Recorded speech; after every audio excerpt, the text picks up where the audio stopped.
I am Richard Caldwell, 66 years old and a retired civil engineer. I recently discovered my only daughter erased my last name from her life, completely replacing it with her wealthy stepfather's name. I did not scream or demand an explanation from her. I simply stopped paying for her entire existence. 3 months later, she sent me a demanding text message asking for her college tuition. I told her to ask the man whose name she so proudly took. 1 week after that, she and her mother sued me for everything I had left. Before I continue this story, let me know where you are watching from in the comments below. Hit like and subscribe if you believe that loyalty is a choice and respect must be earned, never bought. It was a standard Tuesday afternoon when the final shred of my illusion shattered. The sky was overcast, casting a flat gray light across my driveway as I walked out to the mailbox. Among the usual collection of utility bills and grocery store circulars, a thick cream-colored envelope stood out. The paper was heavy, expensive, the kind that required extra postage. It was addressed to my home, but the recipient name printed on the front made me freeze. It said, "To the parents of Sarah Winston." I stared at the elegant ink for a long time. My daughter was born Sarah Caldwell. For 21 years, she was a Caldwell. The envelope had not been sent by her. It was an automated mailing from her prestigious university, evidently pulling from their updated registrar database but accidentally using her permanent home address on file instead of her campus apartment. I slid my thumb under the wax seal and pulled out the invitation. The bold gold lettering gleamed against the heavy cardstock. It read, "The Dean of Students cordially invites you to a banquet, celebrating the academic achievements of Sarah Winston." The physical pain in my chest was immediate and sharp. It was not a dull ache. It felt exactly like a physical blow beneath my ribs. I did not lose my daughter in a massive argument. I did not lose her to a tragic accident. I was completely erased with a bureaucratic pen stroke. She had gone to the courthouse, filed the paperwork, stood before a judge, and legally stripped my identity from her life. She did this while still living in the apartment. I paid for driving the car I bought and attending the university I financed. She had adopted the last name of Bradley Winston, the man her mother had left me for. She wanted the world to see her as his daughter, his legacy, his blood. The sheer calculation required to execute a legal name change without ever mentioning a single word of it to me was staggering. It meant every phone call we shared over the past year, every time she cheerfully asked me to transfer extra spending money, she was already secretly a Winston. I stood alone at the end of my driveway, the cold wind rustling the dry oak leaves around my feet, holding the undeniable proof of my own obsolescence. I walked slowly back into my quiet, empty house. I closed the front door and leaned against the solid wood, letting the profound silence of the hallway wash over me. I walked into the living room and looked at the framed photographs lining the mantelpiece. There was Sarah in her private high school uniform. I had worked mandatory overtime for 6 consecutive years to afford those tuition payments. I remembered the endless nights reviewing engineering blueprints until my eyes blurred, ensuring she would never have to take out a student loan.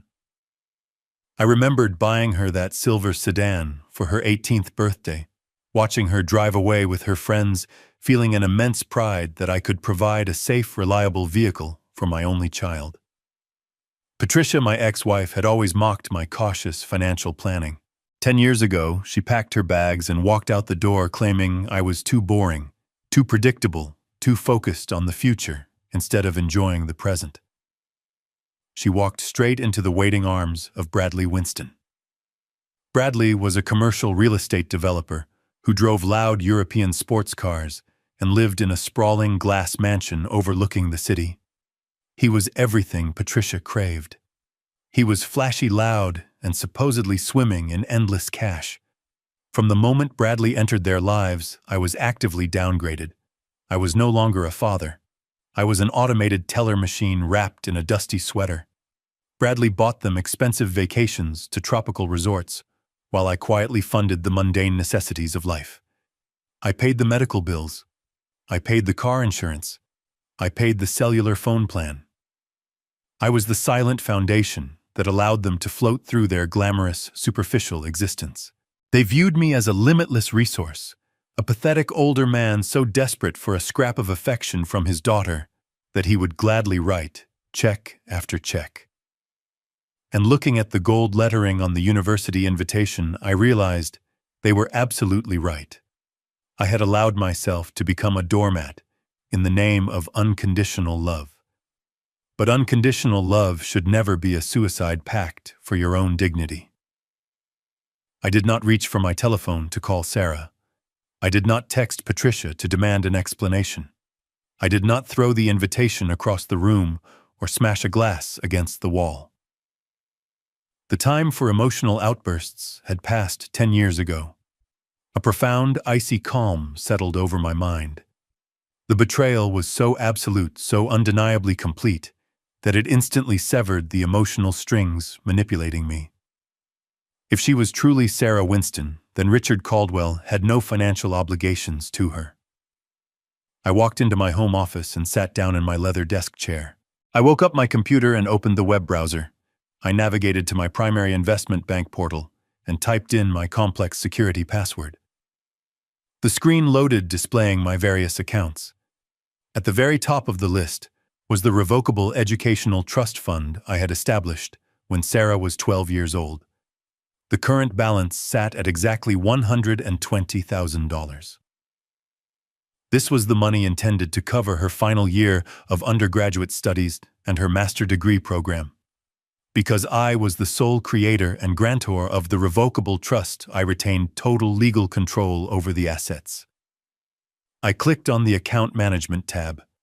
I selected the option titled Revoke and Transfer. A warning screen appeared asking me to confirm that I intended to dissolve the trust entirely. I did not hesitate for a single fraction of a second. I clicked Confirm. I selected my private secure retirement checking account as the destination. I typed in my digital authorization signature. The screen displayed a loading icon for 3 seconds before a green checkmark appeared. The transaction was complete. The trust was empty. The financial umbilical cord was permanently severed. I closed the web browser.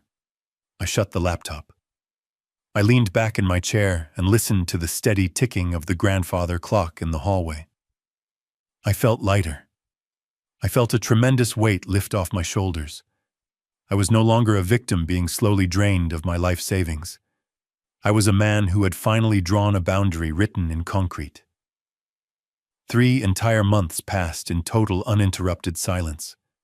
That 90-day period was the ultimate confirmation of everything I had realized. Sarah did not call me to ask how my week was going.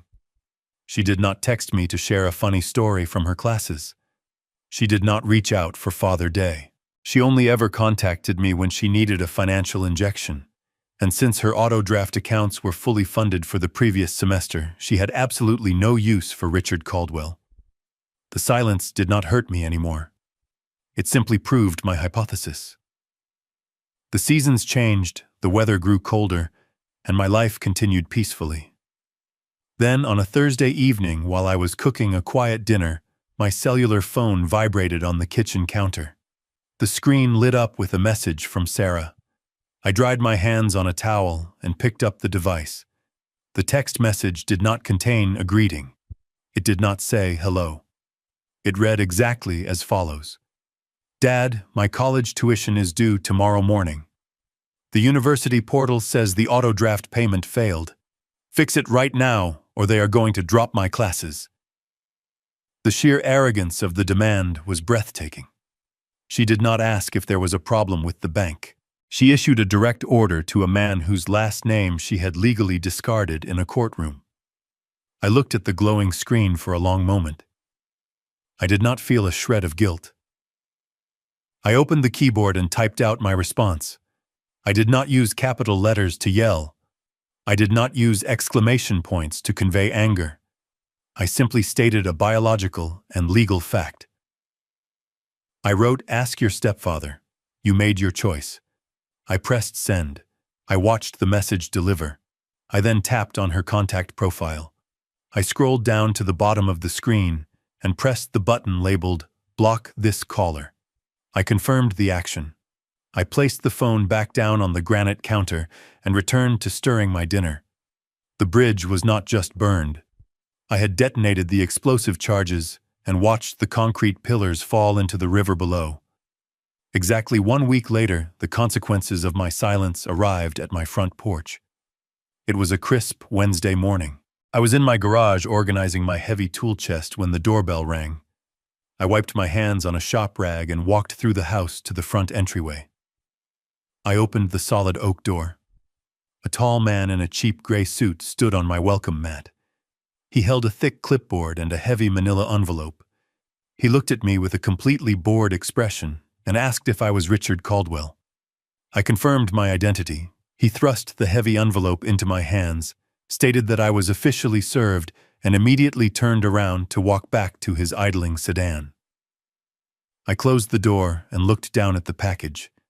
I walked into the kitchen, grabbed a silver letter opener, and sliced through the thick paper tape. I slid the contents onto the kitchen island. It was a massive legal binder filled with dozens of pages of densely packed legal jargon. I flipped to the primary complaint form.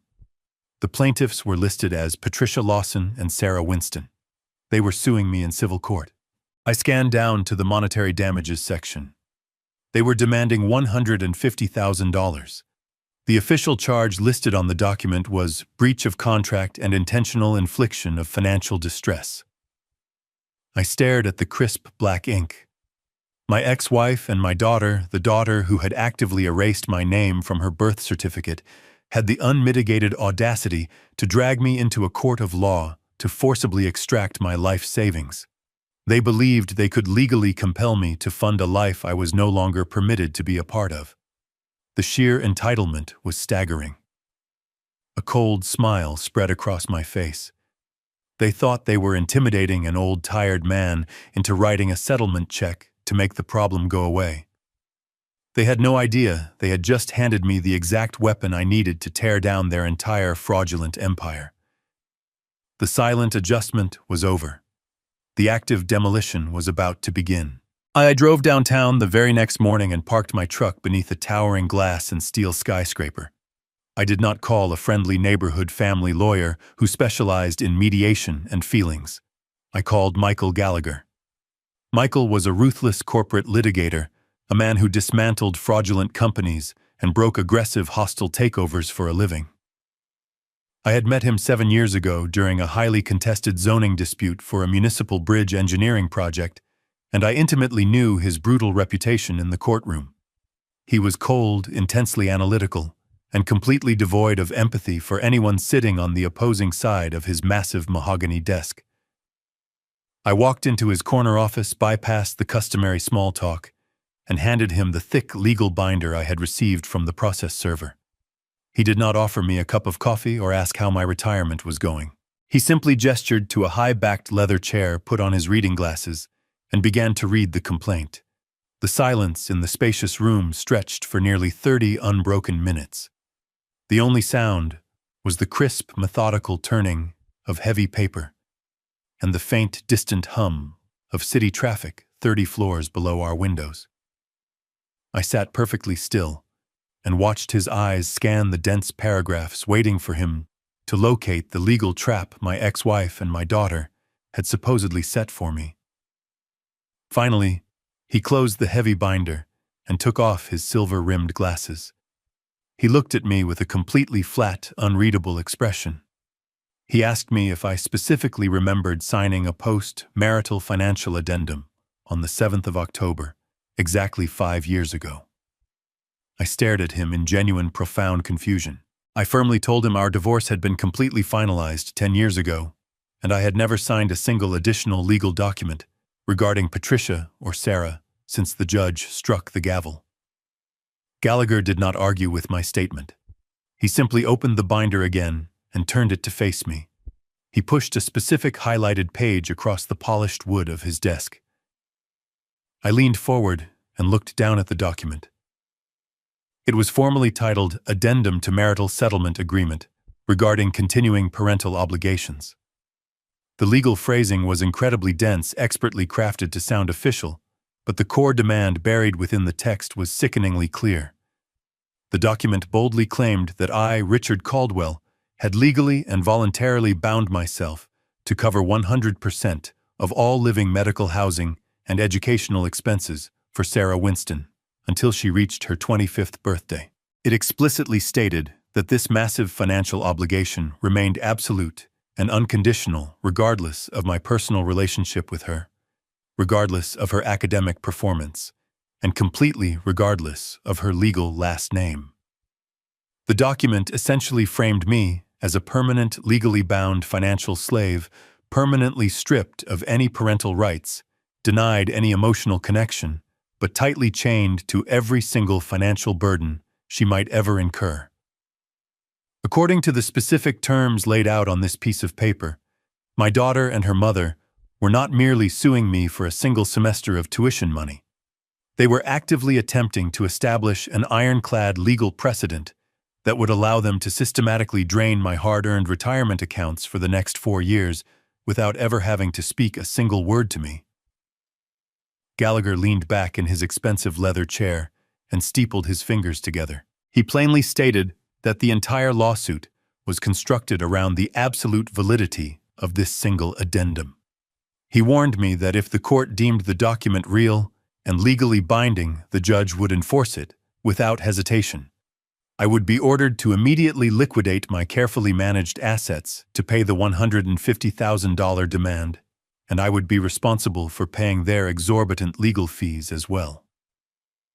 I did not panic or raise my voice. I leaned closer to the desk and looked at the bottom of the page. My heart pounded a slow, heavy, and deliberate rhythm against my ribs. I pointed to the dark blue ink at the very end of the final paragraph. I told Michael to look very closely at the signature. I stared at the dark blue ink curving across the white paper. To an untrained eye or a bored courtroom clerk skimming through files, it looked exactly like my handwriting.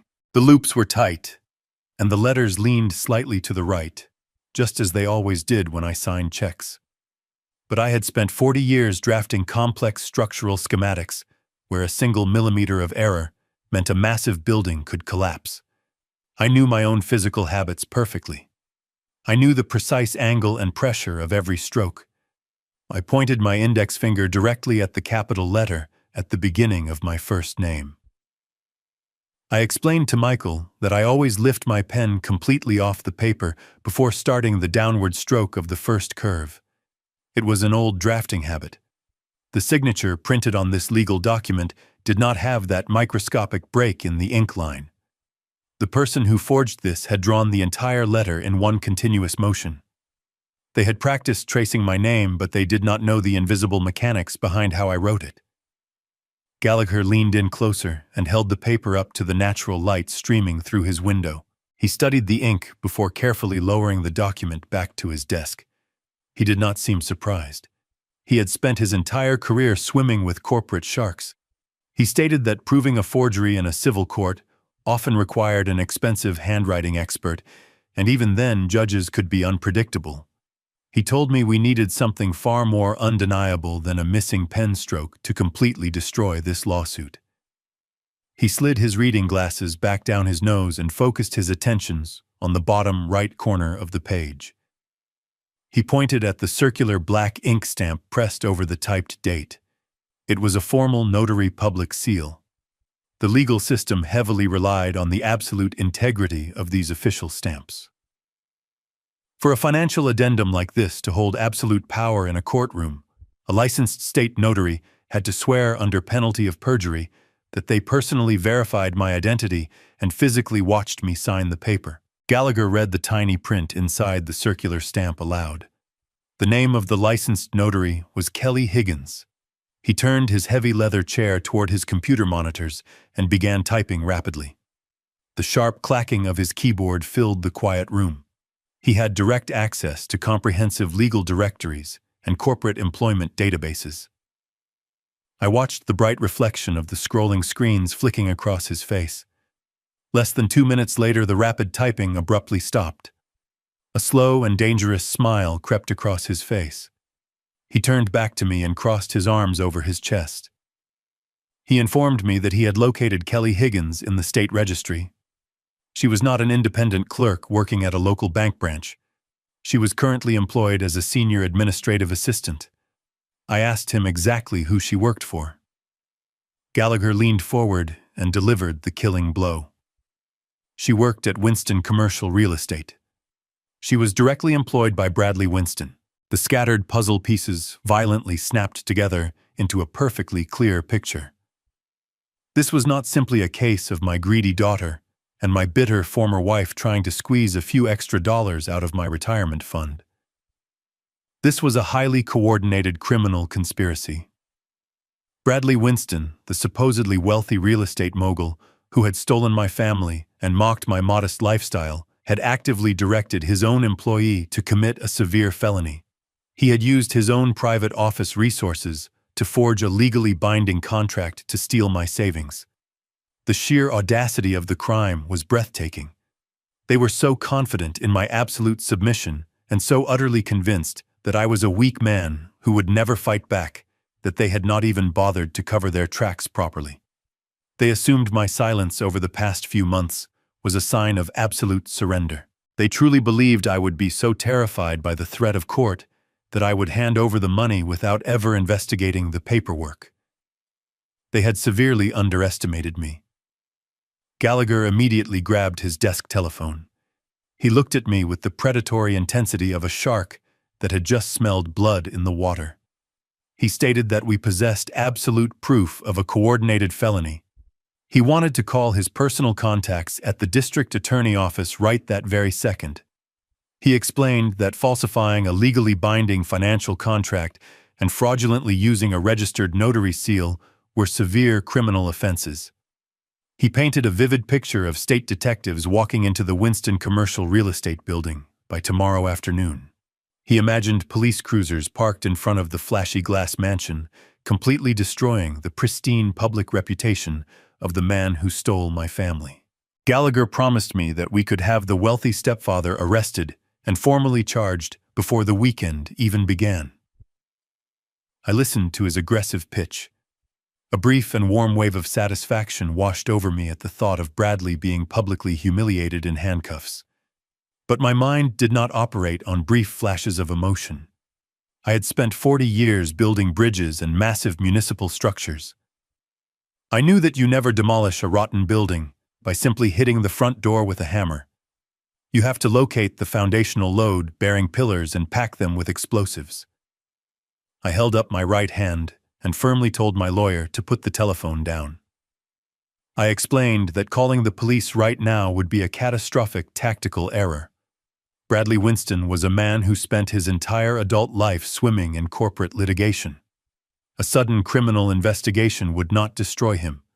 It would only serve as a blaring alarm bell. I looked directly into the eyes of my lawyer and broke down the reality of the situation. If the police showed up at his office, Bradley would immediately hire a team of the most expensive criminal defense attorneys in the city. He would expertly play the victim. He would completely deny any knowledge of the forged document and eagerly throw his administrative assistant directly to the wolves.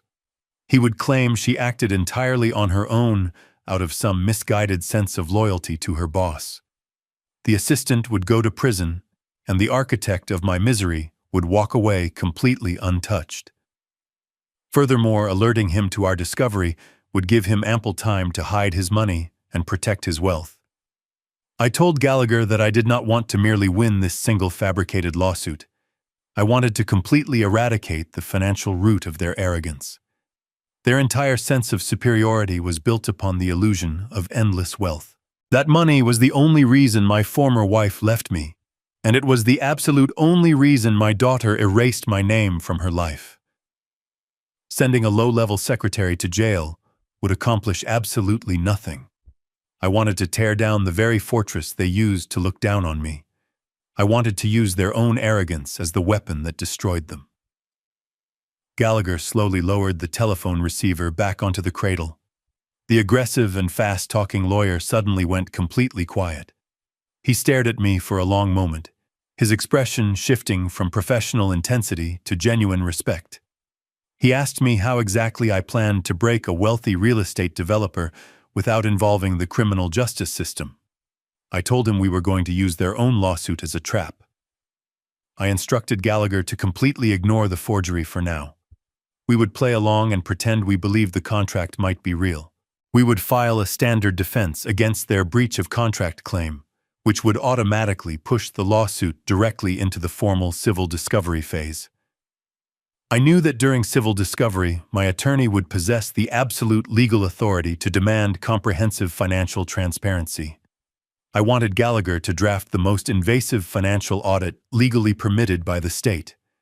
We would demand total access to every single bank account, every tax return, every corporate ledger, and every hidden asset belonging to the plaintiffs. We were going to legally force them to open their financial vaults. Gallagher smiled, a very cold and dark smile. He picked up his expensive silver pen, pulled a fresh legal pad across his desk, and told me he was going to make them bleed paper. I sat in the quiet office and watched Michael Gallagher transform from a consulting attorney into a predatory machine. He did not waste a single second. He immediately summoned 2 junior paralegals into the room and began dictating the framework of our legal response. He formally drafted a standard, completely unremarkable denial of the breach of contract claim. But the denial was merely the thin wooden door hiding the massive steel trap we were building right behind it. Embedded within our official response was a comprehensive demand for formal civil discovery. In the legal world, discovery is the phase where both sides are forced by the authority of the judge to show their hidden hands. If my former wife and her wealthy husband wanted to use the legal system to evaluate my financial capacity to pay their extortion demand, then the court inherently required a complete and total evaluation of their financial reality as well. Gallagher was not simply asking for a recent bank statement. He was drafting a forensic financial strip search. The list of demands grew longer and more invasive with every sentence he dictated. We demanded complete unredacted tax returns for both Patricia and Bradley for the past 7 consecutive years. We demanded the secure login records and complete transaction histories for every single domestic and international bank account bearing their names. Gallagher specifically included aggressive demands for the corporate ledgers of Bradley and his commercial real estate firm. We requested the titles, lease agreements, and payment histories for every luxury vehicle they drove. We demanded the mortgage documents, the property tax records, and the internal accounting books for their sprawling glass mansion. We demanded full disclosure of any outstanding corporate loans, private equity debts, and balloon payments tied to his commercial properties. We even included a legally binding request for every single credit card statement from the past 48 months to track their personal spending habits. Every single dollar that flowed into or out of their glamorous life was to be placed under a glaring legal microscope. If they spent money on expensive tropical vacations while claiming they desperately needed my retirement funds for basic college tuition, the court would see the blatant hypocrisy in black and white ink. I listened to the relentless list of demands and felt a deep sense of structural satisfaction. As a civil engineer, I spent my life looking for stress fractures in massive concrete pillars. I knew that the flashy, arrogant lifestyle Bradley flaunted was nothing more than a cosmetic facade built over a crumbling foundation. Wealthy men who truly possess stable fortunes do not direct their administrative assistants to forge illegal contracts to steal money from a retired engineer. They do not desperately need an unexpected $150,000. I knew in my bones that Bradley was drowning in invisible debt. His expensive suits and European sports cars were merely the paint hiding the rust.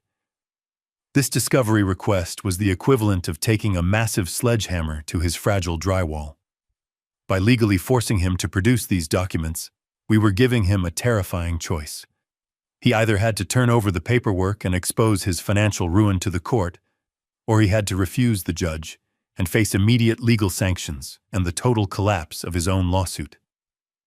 Within 2 hours, the massive document was perfectly formatted, printed, and bound in heavy blue legal folders. The sheer physical weight of the paper felt like a weapon. Gallagher personally signed the final page with a thick black pen, his signature sealing their fate.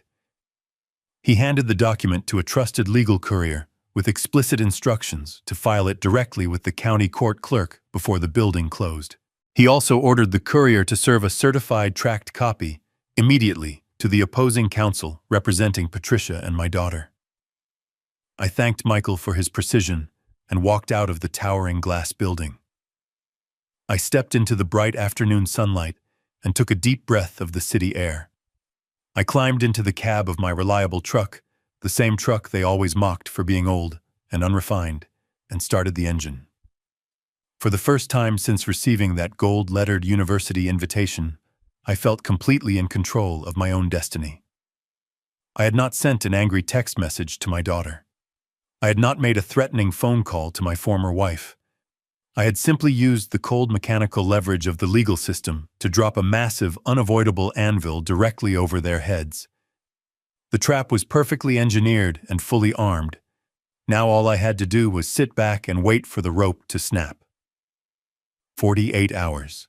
That was exactly how long it took for the massive steel trap to snap shut on the leg of Bradley Winston. I was sitting at my kitchen island on Friday morning, drinking a cup of black coffee and reading the local newspaper. My cellular phone vibrated violently against the granite countertop. I glanced down at the glowing screen. The caller identification displayed an unlisted number. I usually ignore unknown callers, but a deep mechanical instinct told me exactly who was waiting on the other end of the line. I picked up the device and accepted the call. I did not say a word.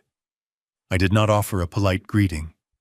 I simply held the phone to my ear and listened to the rapid, shallow breathing on the other side. The voice that finally broke the silence was tight-strained and completely stripped of its usual arrogant confidence. It was Bradley. He did not bother with the customary condescension he usually reserved for me. He immediately launched into a frantic, fast-paced monologue. He sounded exactly like a man who had just looked over the edge of a deep cliff and realized the ground was rapidly crumbling beneath his expensive leather shoes. He started his pathetic speech by shifting the blame entirely onto my former wife. He claimed Patricia had severely overreacted by filing the lawsuit and that the entire legal situation had simply gotten completely out of hand. He told me that family members should never involve ruthless lawyers and drag their private business through the public court system. The absolute hypocrisy of his statement was almost comical, considering he was the exact person who authorized the forged contract inside his own commercial real estate office. He then abruptly shifted his tone from defensive to conspiratorial. He lowered his voice into the receiver, acting as if he were letting me in on a highly exclusive corporate secret. He told me he wanted to act like a gentleman and make the entire problem go away right now. He offered to personally write me a certified cashier check for $100,000 by the end of the business day. The only condition was that I had to immediately instruct my attorney to drop the financial discovery demands and sign a mutual non-disclosure agreement. He aggressively promised that if I took the cash, Sarah would formally withdraw the lawsuit, and I would never have to hear from them again. He framed the proposal as a massive, lucky victory for me.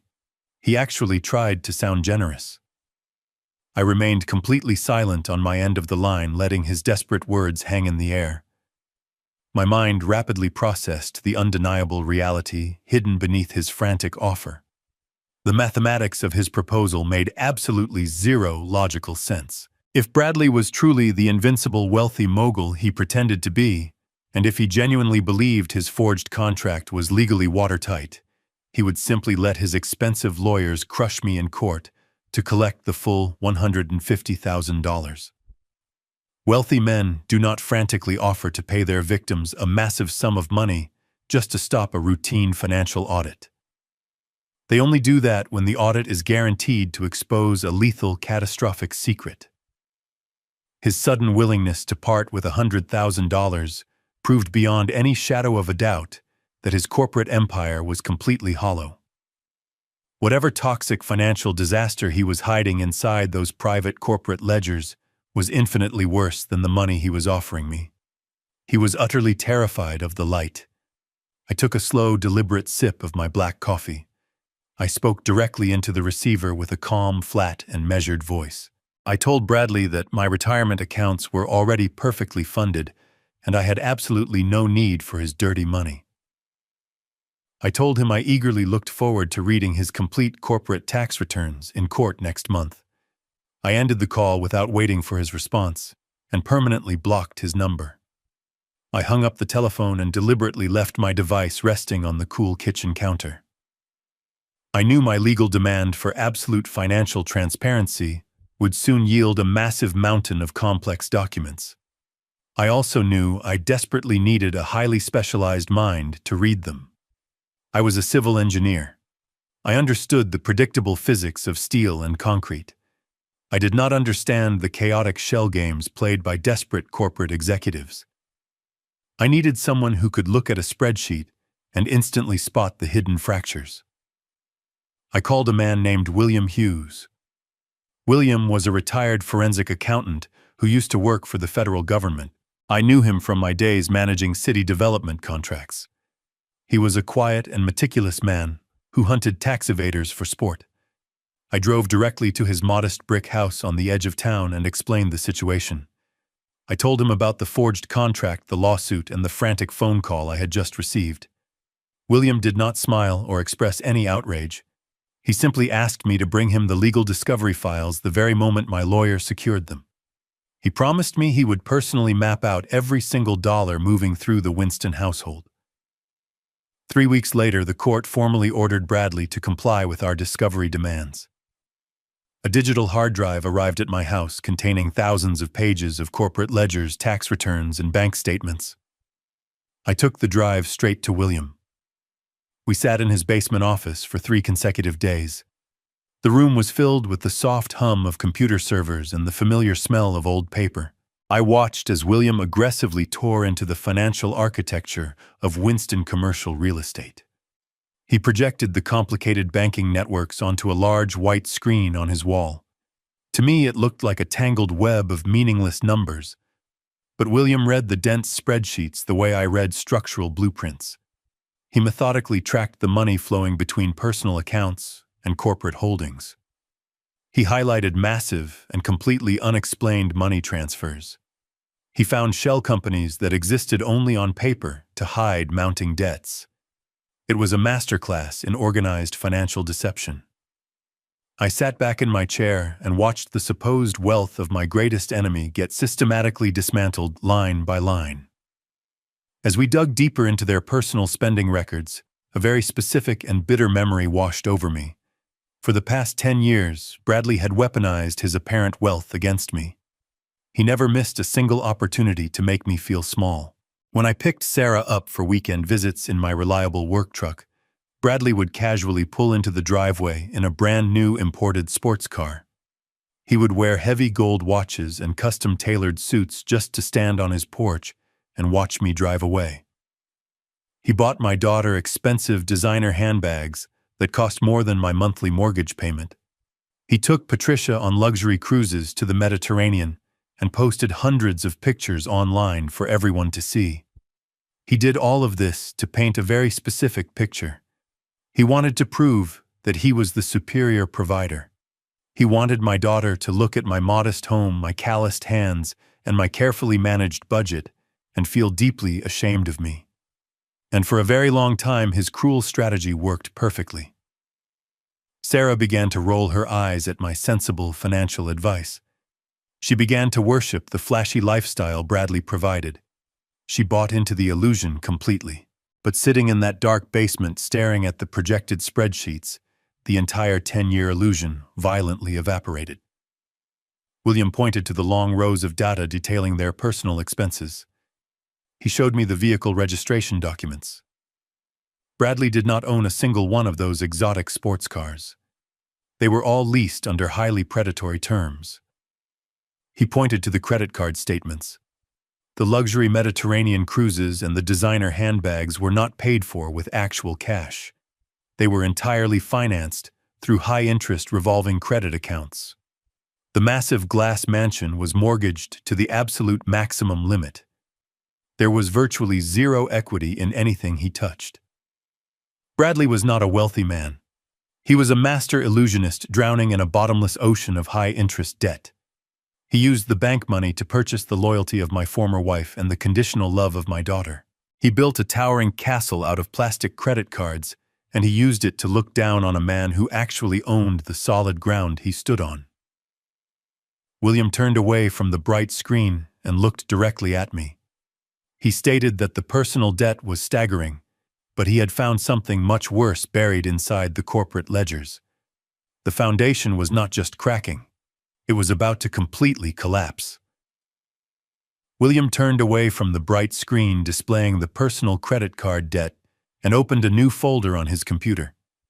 He told me that the personal financial ruin was just a symptom of the disease. The actual terminal cancer was hidden inside the corporate ledgers of Winston Commercial Real Estate. He clicked a button, and a massive complex spreadsheet filled the projection wall. It was the master accounting file for Bradley and his real estate limited liability company.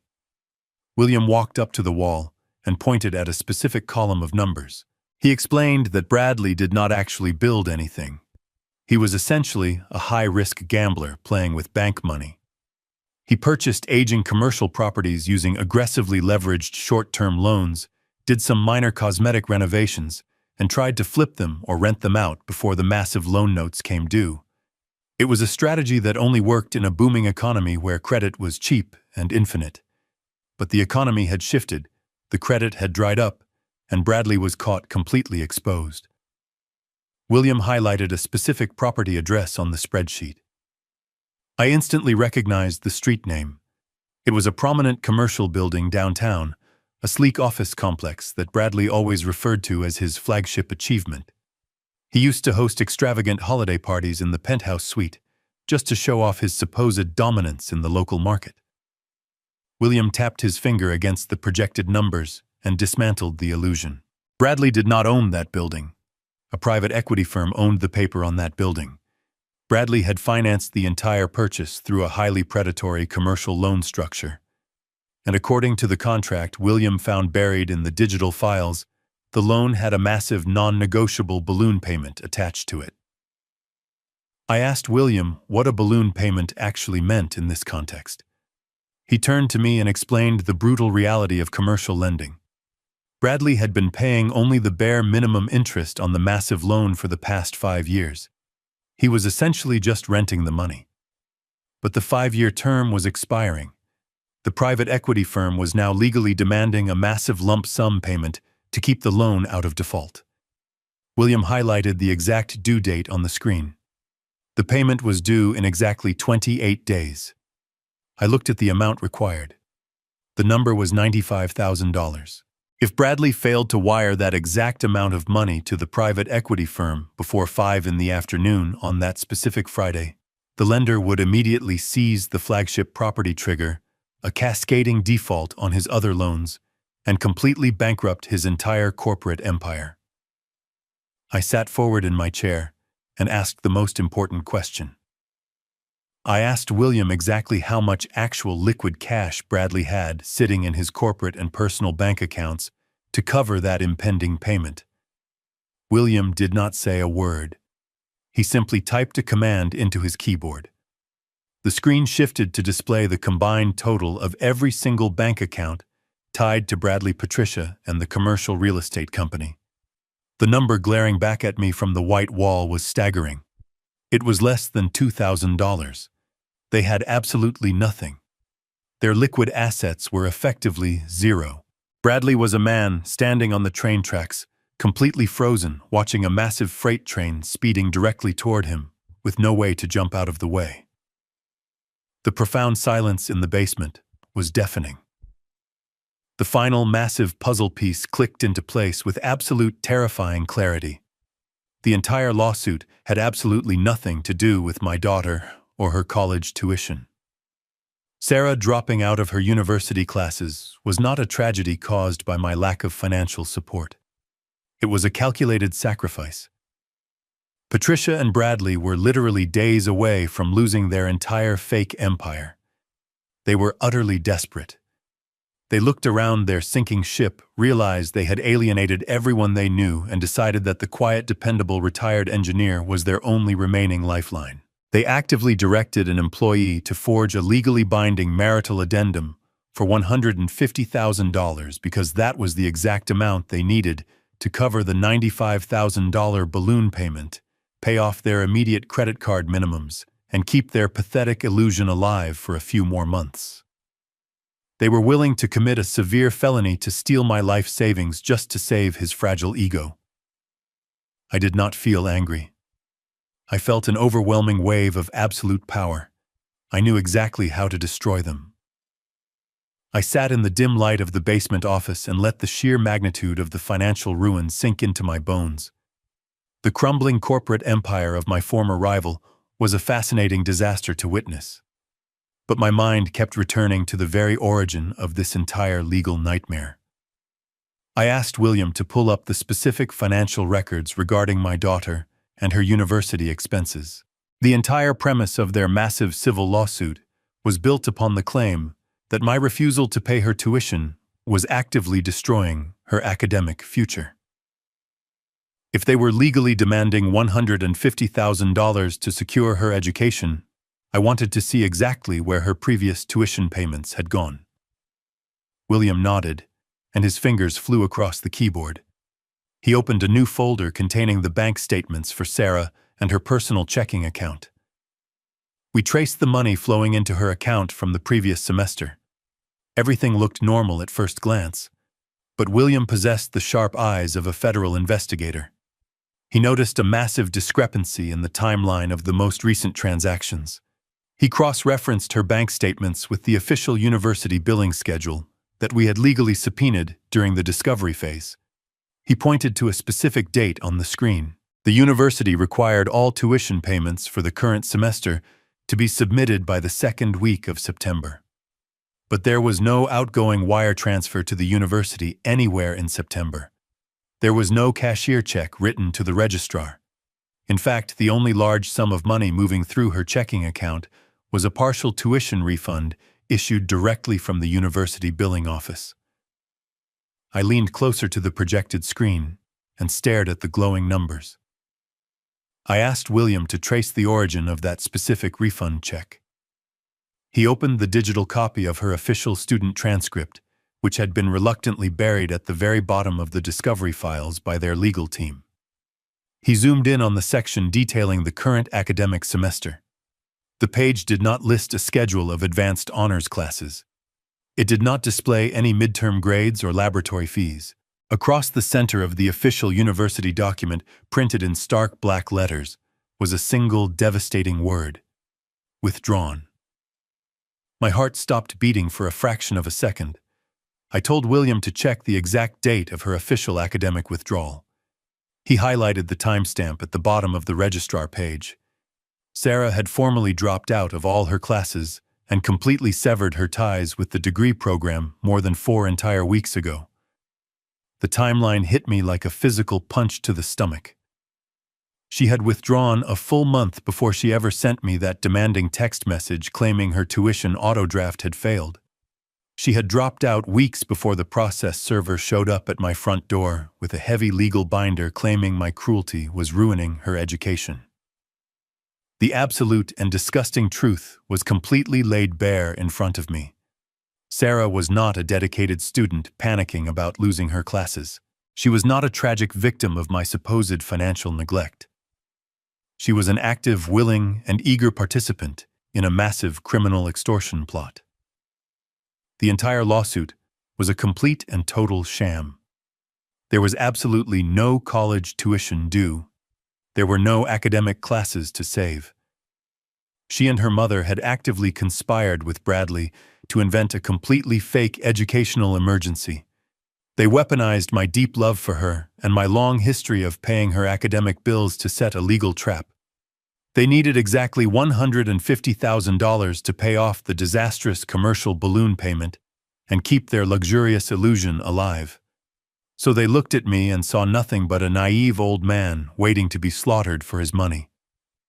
A cold and heavy disgust settled deep inside my chest. For the past 10 years, I had always held on to a tiny sliver of hope that Sarah was simply manipulated by her mother and blinded by the flashy lifestyle. I always told myself that deep down she was still the sweet girl who used to help me read engineering blueprints on Sunday mornings. But looking at the undeniable proof of her active participation in this fraud completely killed that final shred of hope. She had willingly sold out her own biological father to save the fragile ego and the crumbling fake empire of a man she chose to call her stepfather. She had crossed a moral line so dark and so greedy that there was absolutely no coming back. I stood up from the chair in the quiet basement office. I thanked William for his incredible work. I knew exactly what I needed to do next. It was time to stop gathering evidence and start building the guillotine. I drove back to my house in complete silence. The revelation I had just uncovered in that basement office completely altered the landscape of my reality. I was no longer an old man trying to shield himself from a greedy family. I was a man standing over a highly volatile bomb that was already ticking down to zero. Patricia and Sarah had built their entire fraudulent lawsuit on the assumption that I would simply curl up into a defensive ball and eventually hand over my money out of pure exhaustion. They expected me to hire a lawyer to gently negotiate a settlement. They never expected me to look directly into the deep financial abyss they had dug for themselves. As I pulled my reliable truck into my driveway, I made a profound and irreversible decision. I was not going to simply present William and his accounting evidence to the judge to get the lawsuit dismissed. A simple dismissal would only send them scrambling to find another victim to rob. It would allow Bradley to file a standard bankruptcy and quietly slip away from the devastation he caused. I did not want them to simply fail. I wanted to be the exact reason they failed. I wanted to hold the absolute authority over their financial execution. To execute the strategy forming in my mind, I needed a massive amount of leverage. In the corporate world, leverage always translates to cold, liquid cash. I walked into my quiet home and went straight to my office. I sat down at my desk and opened my primary financial portfolios.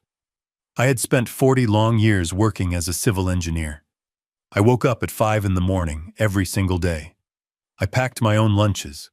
I drove sensible vehicles and I lived in a modest home. I did all of this to build an ironclad retirement fund. My portfolios were carefully divided into long-term municipal bonds, high-yield mutual funds, and secure corporate stocks. It was a beautiful and meticulous financial architecture designed to keep me safe for the rest of my natural life. I looked at the glowing numbers on my computer screen. I knew exactly what I had to do. I had to tear down my own walls to build a weapon. The private equity firm holding the debt on Bradley and his flagship commercial property would not accept a handshake or a promise. They only cared about immediate capital. If I wanted to step into their shoes and become the absolute owner of his impending destruction, I had to buy his distressed commercial loan directly from them. I navigated to the trading section of my brokerage account. I selected my most lucrative long-term index funds. These were investments that had been steadily growing untouched for over 2 decades. Liquidating them abruptly, without proper warning or market timing, meant I was going to trigger a catastrophic cascade of capital gains taxes and severe broker penalty fees. I was essentially setting a large portion of my own hard-earned wealth on fire just to generate immediate liquidity. A brief wave of physical nausea washed over me. Every financial instinct I possessed screamed at me to stop. I remembered the freezing winter mornings I spent walking building sites, just to put those specific dollars away for my future. But then I remembered the gold lettering on the university invitation. I remembered the text message from my daughter treating me like a broken automated teller machine. I remembered the unmitigated arrogance of a man who used a forged legal document to try and steal my dignity. The nausea instantly vanished. It was replaced by a cold, mechanical resolve. I began clicking the sell buttons. I authorized the immediate liquidation of 3 massive mutual funds. I broke the maturity dates on a series of highly lucrative municipal bonds. I watched the screen as the trade confirmations rapidly filled my digital inbox. The warning messages regarding massive tax liabilities flashed across my monitor in bright red letters. I ignored every single one of them. I was absorbing a massive financial blow, but I considered it the absolute necessary cost of war. You cannot destroy a fortified enemy without spending your own ammunition. Within 45 minutes, the complex web of my secure retirement investments was reduced to a massive pool of completely liquid cash sitting in a single clearing account. The money would officially settle into my primary bank by tomorrow morning. I had successfully generated more than enough capital to completely swallow the $95,000 balloon payment and purchase the commercial debt outright. I closed my web browser and leaned back in my leather chair. I took a deep breath of the quiet air in my office. My financial safety net was severely damaged, but my hands were completely full of power. I picked up my cellular phone and scrolled through my contacts. I found the direct number for Michael Gallagher. The time for gathering evidence was over. It was time to call my ruthless attorney and tell him exactly how we were going to buy the man who stole my family. I did not wait until the next morning to contact Michael Gallagher. I picked up my phone and called his direct office line immediately after the liquid cash settled into my primary clearing account. He answered on the second ring, sounding strictly professional and slightly rushed. I told him to clear his schedule for the next hour because I was driving downtown and we needed to have a face-to-face conversation. He tried to ask me if the forensic accountant had found a solid defense against the forged contract. I told him William had found something infinitely better than a simple defense. He had found the exact location of the enemy powder keg, and I had just purchased the match. I hung up the phone before he could ask another question. I grabbed my heavy coat and drove straight back to the towering glass skyscraper in the center of the city. I walked into his corner office and sat down in the heavy leather chair across from his desk. Gallagher looked at me with a sharp, curious expression. He had a yellow legal pad ready and his expensive silver pen poised over the paper. He assumed I was there to discuss our strategy for the upcoming civil court hearing. He started explaining how we could use the financial discrepancies to force the judge to throw the entire lawsuit in the garbage. He laid out a very neat and clean defensive plan that would protect my retirement assets and send my former wife and her desperate husband packing. I listened to him for 2 minutes before I held up my hand and stopped him mid-sentence. I told him we were no longer playing defense. I told him that simply making the lawsuit go away was completely unacceptable. I looked at my lawyer and spoke with the absolute certainty of a man who had spent 4 decades building load-bearing structures. I explained that when a civil engineer finds a massive crack in a concrete foundation, you do not simply paint over it and pretend the building is safe. You tear the entire compromised structure down to the dirt so it can never collapse and hurt anyone else. I told him that Bradley Winston was a compromised structure. He built his entire life on predatory loans and fake wealth. He used that fake wealth to steal my family, and then he actively tried to use the legal system to steal my life savings to cover his tracks. I told Gallagher that if we just dismissed the lawsuit, Bradley would simply find another way to survive. He would file a standard bankruptcy, restructure his hidden debt, and eventually crawl out from under the rubble to manipulate someone else. I wanted to guarantee his absolute and permanent financial demolition. Gallagher leaned back in his chair and crossed his arms. He asked me exactly what I had in mind. I leaned forward and placed my hands flat on his polished mahogany desk. I told him about the non-negotiable balloon payment looming over the flagship commercial property. I explained that the private equity firm holding the paper was expecting $95,000 by 5 in the afternoon on Friday. Then I looked directly into his eyes and told him I had just liquidated my primary retirement portfolios. I told him I had hundreds of thousands of dollars in pure liquid cash sitting in my checking account and ready to deploy. I did not want him to call the judge. I wanted him to call the private equity firm.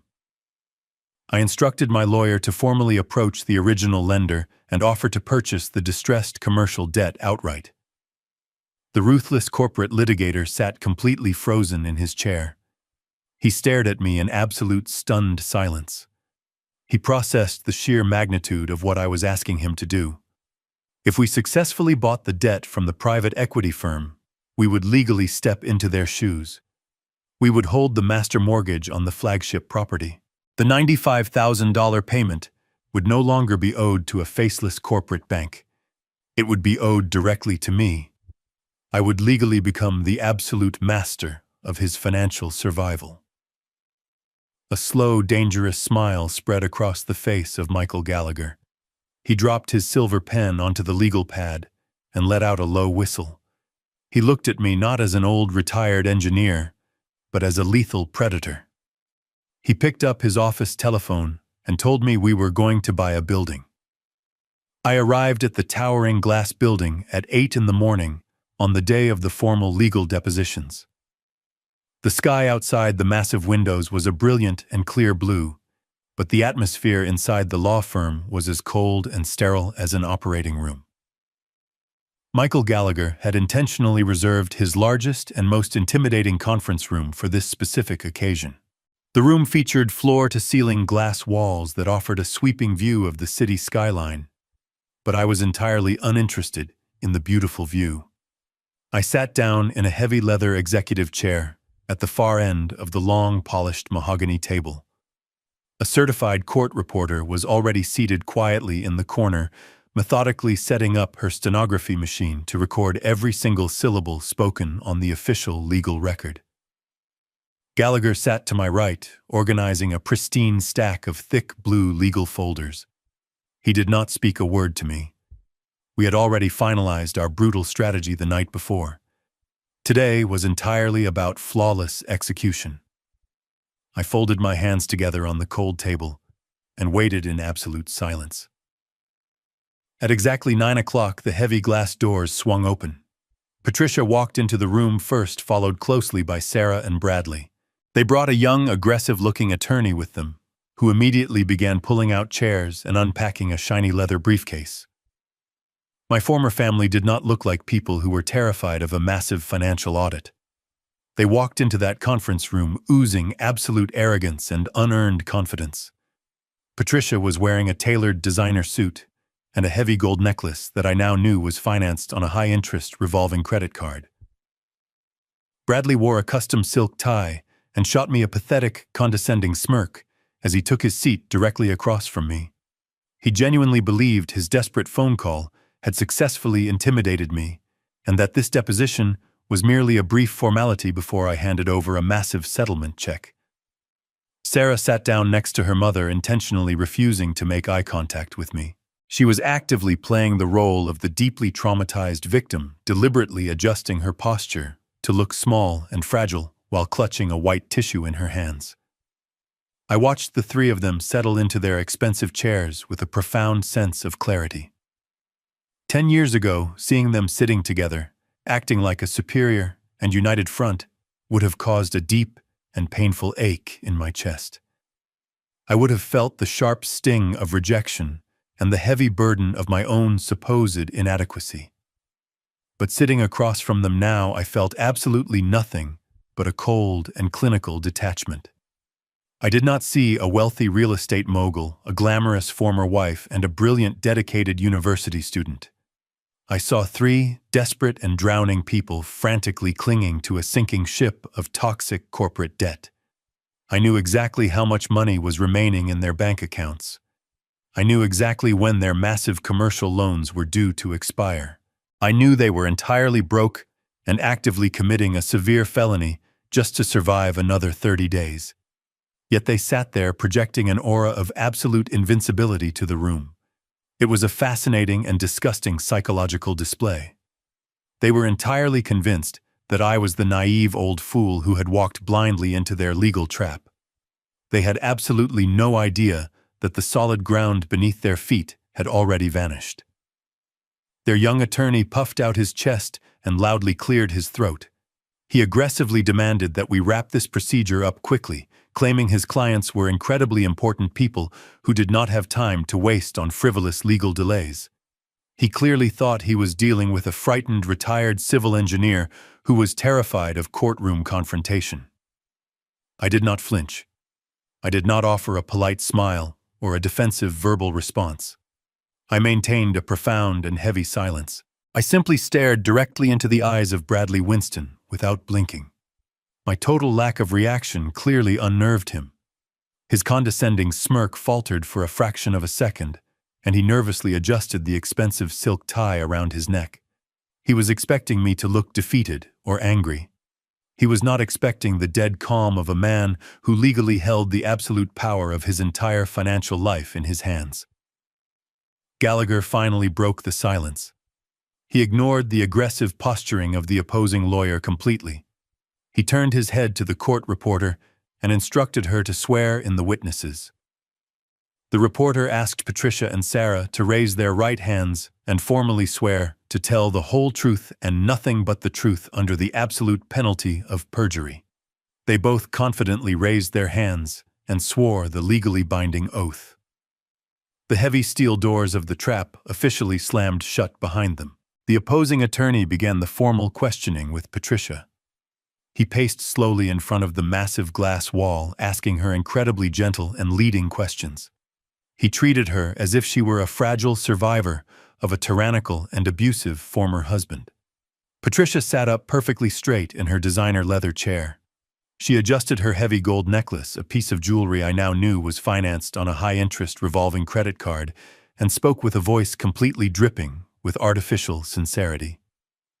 She painted a vivid and completely fabricated picture of a chilly Tuesday afternoon exactly 5 years ago. She claimed that I had visited her sprawling glass mansion to drop off a belated birthday gift for Sarah. She stated that during this imaginary visit I was suddenly overcome with a deep and overwhelming sense of paternal guilt. According to her elaborate and theatrical narrative, I sat down at her expensive marble dining table and tearfully confessed that I had been a terrible father. She claimed I desperately wanted to secure Sarah financially for the rest of her young adult life to make up for my emotional absence. She described my slumped posture, my supposed apologetic words, and even the expensive blue ink pen I supposedly pulled from my jacket pocket. It was a masterful, highly detailed performance. If I had not been the man sitting directly across the table, I might have actually believed her deeply moving story.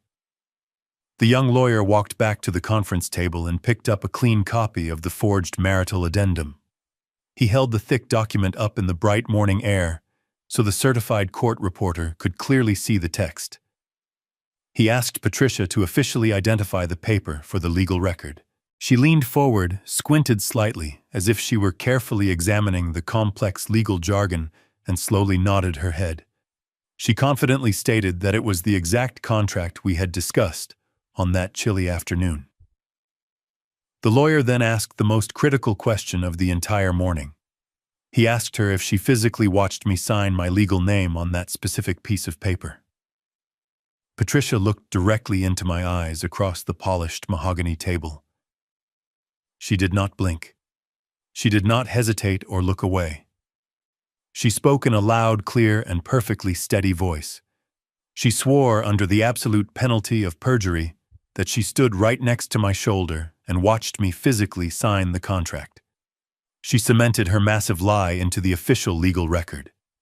She had just committed a severe state felony while staring directly into the eyes of her former husband. The young attorney thanked Patricia and gently shifted his attention to my daughter. Sarah immediately changed her entire physical posture. She hunched her shoulders forward, making herself look incredibly small and deeply vulnerable. She pulled a fresh white tissue from her expensive designer purse and clutched it tightly in both hands.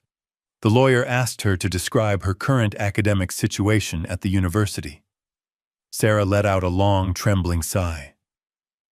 She began to speak in a quiet, fractured voice that sounded exactly like a frightened and abandoned child. She talked about how incredibly hard she had worked to maintain her position in the prestigious honors program. She described the grueling late-night study hours, the incredibly difficult midterm exams she was supposedly preparing for, and her profound dedication to earning her advanced degree. She painted herself as a brilliant, exhausted, and devoted student who was simply trying to build a positive future for herself. Every single word she spoke was a meticulously rehearsed and calculated lie. I sat there silently remembering the official registrar document resting safely inside the blue folder of my lawyer. I remembered the single black word stamped across her official transcript: withdrawn. She was talking passionately about attending university classes she had completely abandoned over a month ago. The opposing lawyer stepped much closer to Sarah and lowered his voice to a highly sympathetic whisper. He asked her to explain exactly what would happen to her bright academic future if the court did not force me to honor the financial contract today. Sarah squeezed her eyes shut and forced a single highly dramatic tear to roll down her cheek. She took a shaky breath and delivered the final devastating blow. She swore under oath that the university registrar had given her an absolute and final deadline. She testified that if my tuition payment was not fully processed by tomorrow morning, she would be immediately and permanently expelled from the entire state university system. She looked directly at the court reporter and claimed that my extreme financial cruelty was intentionally designed to destroy her entire life. She stated that I was a bitter, jealous, and vindictive man who wanted to punish her, simply because she loved her wealthy stepfather more than me. She wiped her fake tears and locked her eyes onto mine, desperately waiting for me to break down or explode in rage. I did not move a single muscle in my body. I sat perfectly still, silently absorbing every single lie. They had successfully built their entire fragile house of cards on the official legal record. They had confidently handed us the absolute proof of their crimes. Now it was our turn to strike the match and burn it all to the ground. The young opposing attorney slowly walked back to his leather chair and sat down.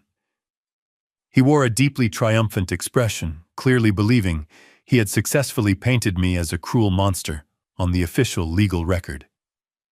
He formally stated that he had absolutely no further questions for my daughter. The massive conference room fell completely silent. The only sound was the soft rhythmic tapping of the court reporter pressing the keys on her stenography machine. Sarah continued to hold her white tissue, letting out small, carefully calculated sniffles to maintain the grand illusion of her profound emotional heartbreak. Michael Gallagher did not immediately stand up. He sat perfectly still next to me and slowly opened the thick blue legal folder resting on the polished mahogany table. He did not look angry or intimidated. He looked incredibly bored. He finally looked up at Sarah and asked her to confirm her previous testimony one final time for the absolute clarity of the legal record. He asked her if she was entirely certain that she was currently enrolled in advanced academic classes and facing imminent university expulsion tomorrow morning. Sarah nodded her head emphatically. She spoke into the quiet room and swore once again that her entire educational future was resting solely on my immediate financial payment. Gallagher reached into his pristine blue folder and pulled out a single sheet of heavy paper. He did not yell or dramatically wave the document in the air to create a theatrical scene. He simply placed his hand flat on the paper and slowly slid it across the long wooden table. The document came to a smooth stop directly in front of the opposing attorney. Gallagher calmly instructed the young lawyer to closely examine the official raised seal stamped at the very top of the page. He then asked him to read the primary contents aloud so the court reporter could accurately transcribe the information. The young attorney picked up the paper with a deeply confused expression. He casually glanced at the official letterhead of the State University Registrar Office. His eyes quickly scanned down to the bold text printed across the center of the page. I watched the triumphant arrogance completely drain out of his young face in a single fraction of a second. The healthy pink color rapidly left his cheeks, leaving his skin a sickly pale white. He opened his mouth to speak, but absolutely no words came out. He simply stared at the official paper as if it had suddenly caught fire in his trembling hands. Gallagher did not wait for the young lawyer to recover his voice or his composure. My attorney turned his sharp attention back to my daughter, sitting across the table. He spoke in a crisp, highly authoritative tone that easily cut through the heavy silence like a sharp steel blade. He informed the entire room that the piece of paper currently resting on the table was a legally certified copy of her official university academic transcript. He explicitly stated that we had lawfully subpoenaed the document directly from the university billing office during the mandatory civil discovery phase. He then looked directly into the wide eyes of my daughter and read the exact dates printed on the official state record. He noted that she had not attended a single academic lecture or laboratory session in over 5 entire weeks. He pointed out that her student tuition account had actually been credited with a substantial partial financial refund.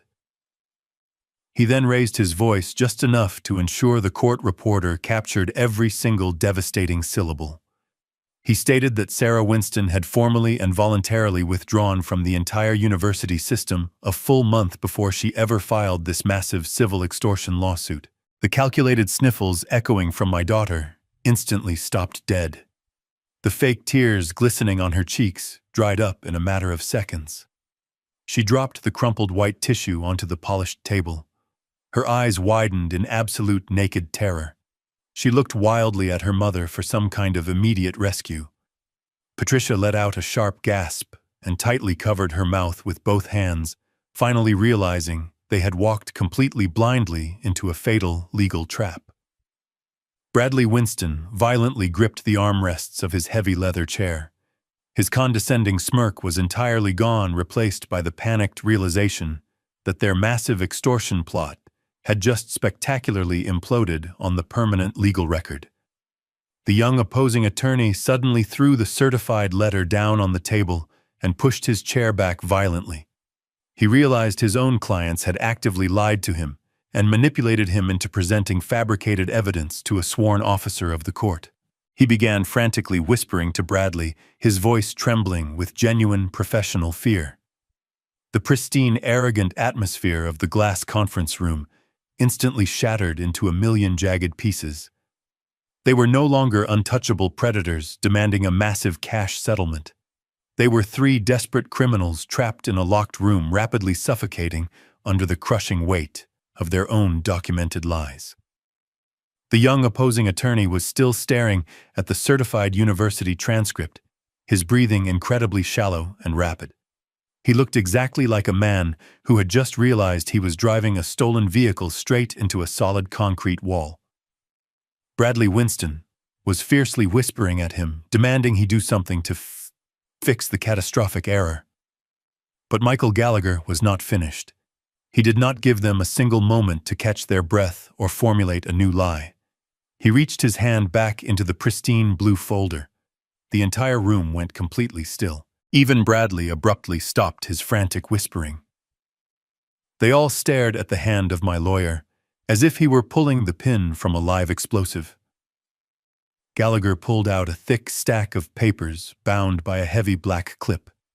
He did not slide this document across the table. He held it firmly in his hands, completely commanding the immediate attention of every single person in the room. He looked directly at Bradley, his eyes utterly devoid of any human warmth or professional courtesy. Gallagher began to speak in a low and carefully measured voice.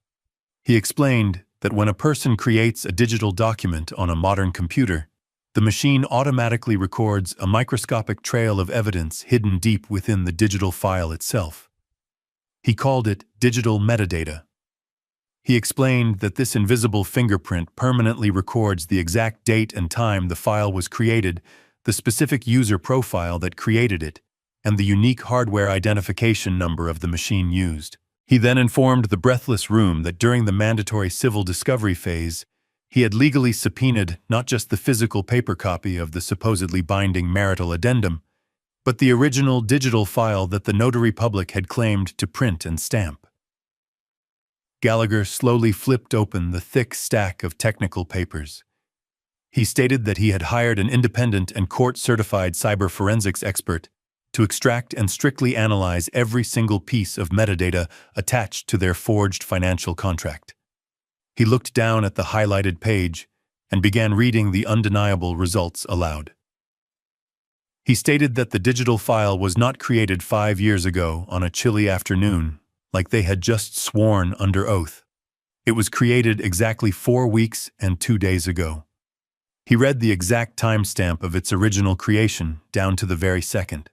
He then read the registered owner of the software license used to draft the document. He paused deliberately, letting the heavy silence stretch across the conference room, before loudly speaking the name, Winston Commercial Real Estate. He did not stop there. He read the unique Internet Protocol address and the physical hardware registry of the exact computer where the fraudulent file was originated. He looked directly into the terrified eyes of Bradley Winston and stated that the computer in question was currently sitting on the desk of an administrative assistant named Kelly Higgins. The healthy pink color completely drained from the face of the wealthy real estate developer. His jaw actually dropped open in pure shock. He suddenly realized that we had not just found a minor chronological flaw in their fabricated story. We had forensically documented their exact crime down to the very keyboard they used to commit it.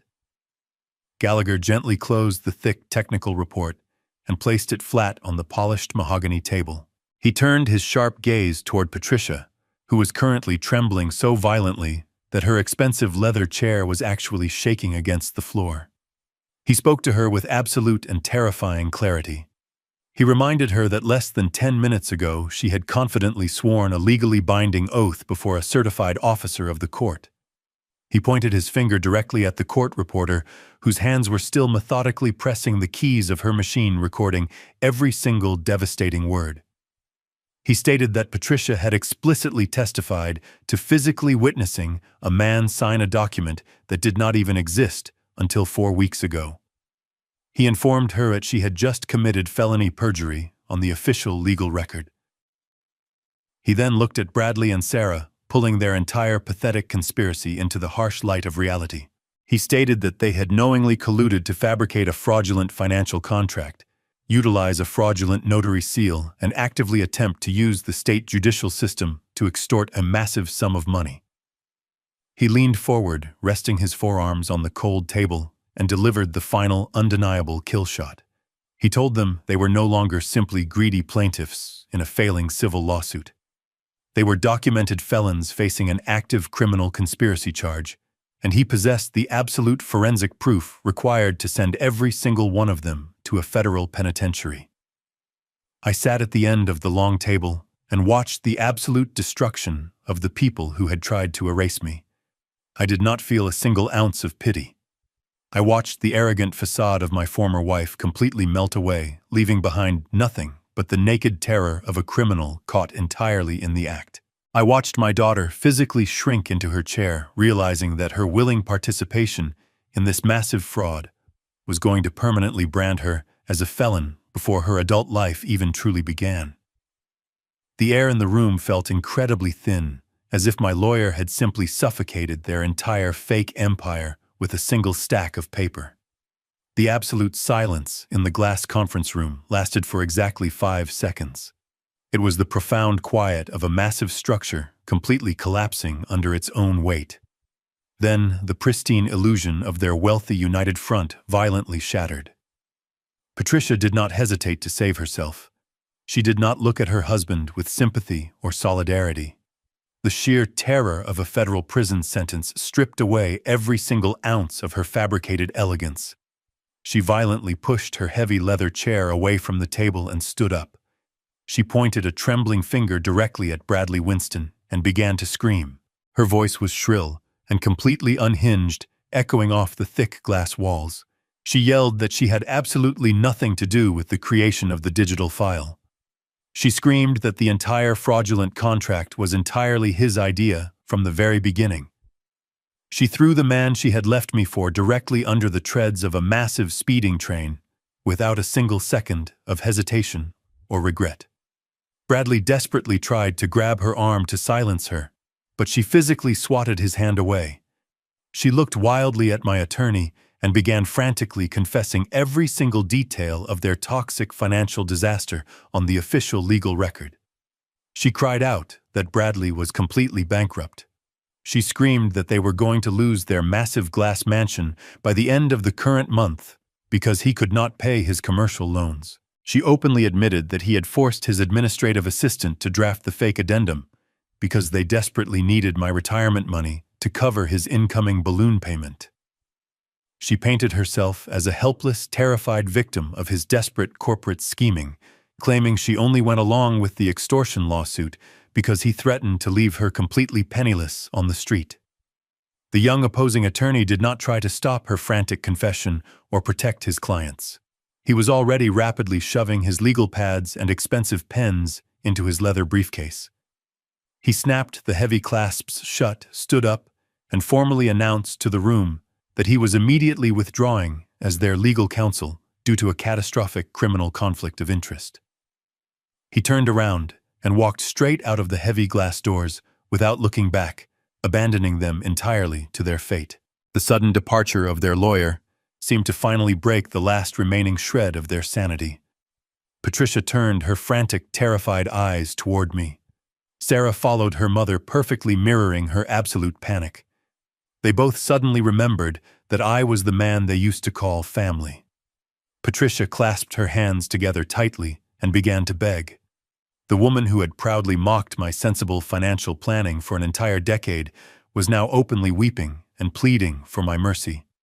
She begged me to instruct my lawyer to destroy the forensic evidence. She promised they would completely drop the civil lawsuit today and never ask me for another dime as long as they lived.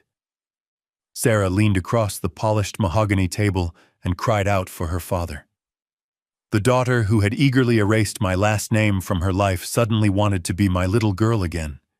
She cried that a felony conviction would permanently destroy her future career. She begged me to forgive them, because deep down we were still a family, and family protects each other. I sat perfectly still and listened to their desperate, pathetic pleas echoing in the room. I looked at the heavy tears streaming down their faces. I felt absolutely no warmth. I felt no lingering parental guilt. I felt the absolute cold clarity of a man who had finally cut the rotting wood out of his life. I placed my hands flat on the polished table and slowly stood up from my chair. I looked down at the three shattered people sitting in the ruins of their own arrogant greed.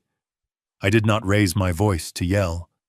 I spoke with the quiet, heavy certainty of a judge delivering a final sentence.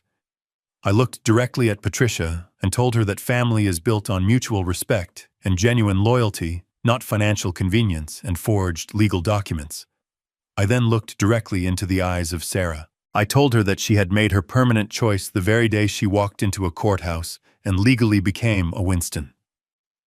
I told her that she was a grown adult now, and adults must face the absolute consequences of their own calculated actions. I turned to Michael Gallagher and instructed him to immediately forward the digital forensic report and the certified university transcript directly to the district attorney office. Bradley let out a hollow, devastated sound and buried his face in his trembling hands.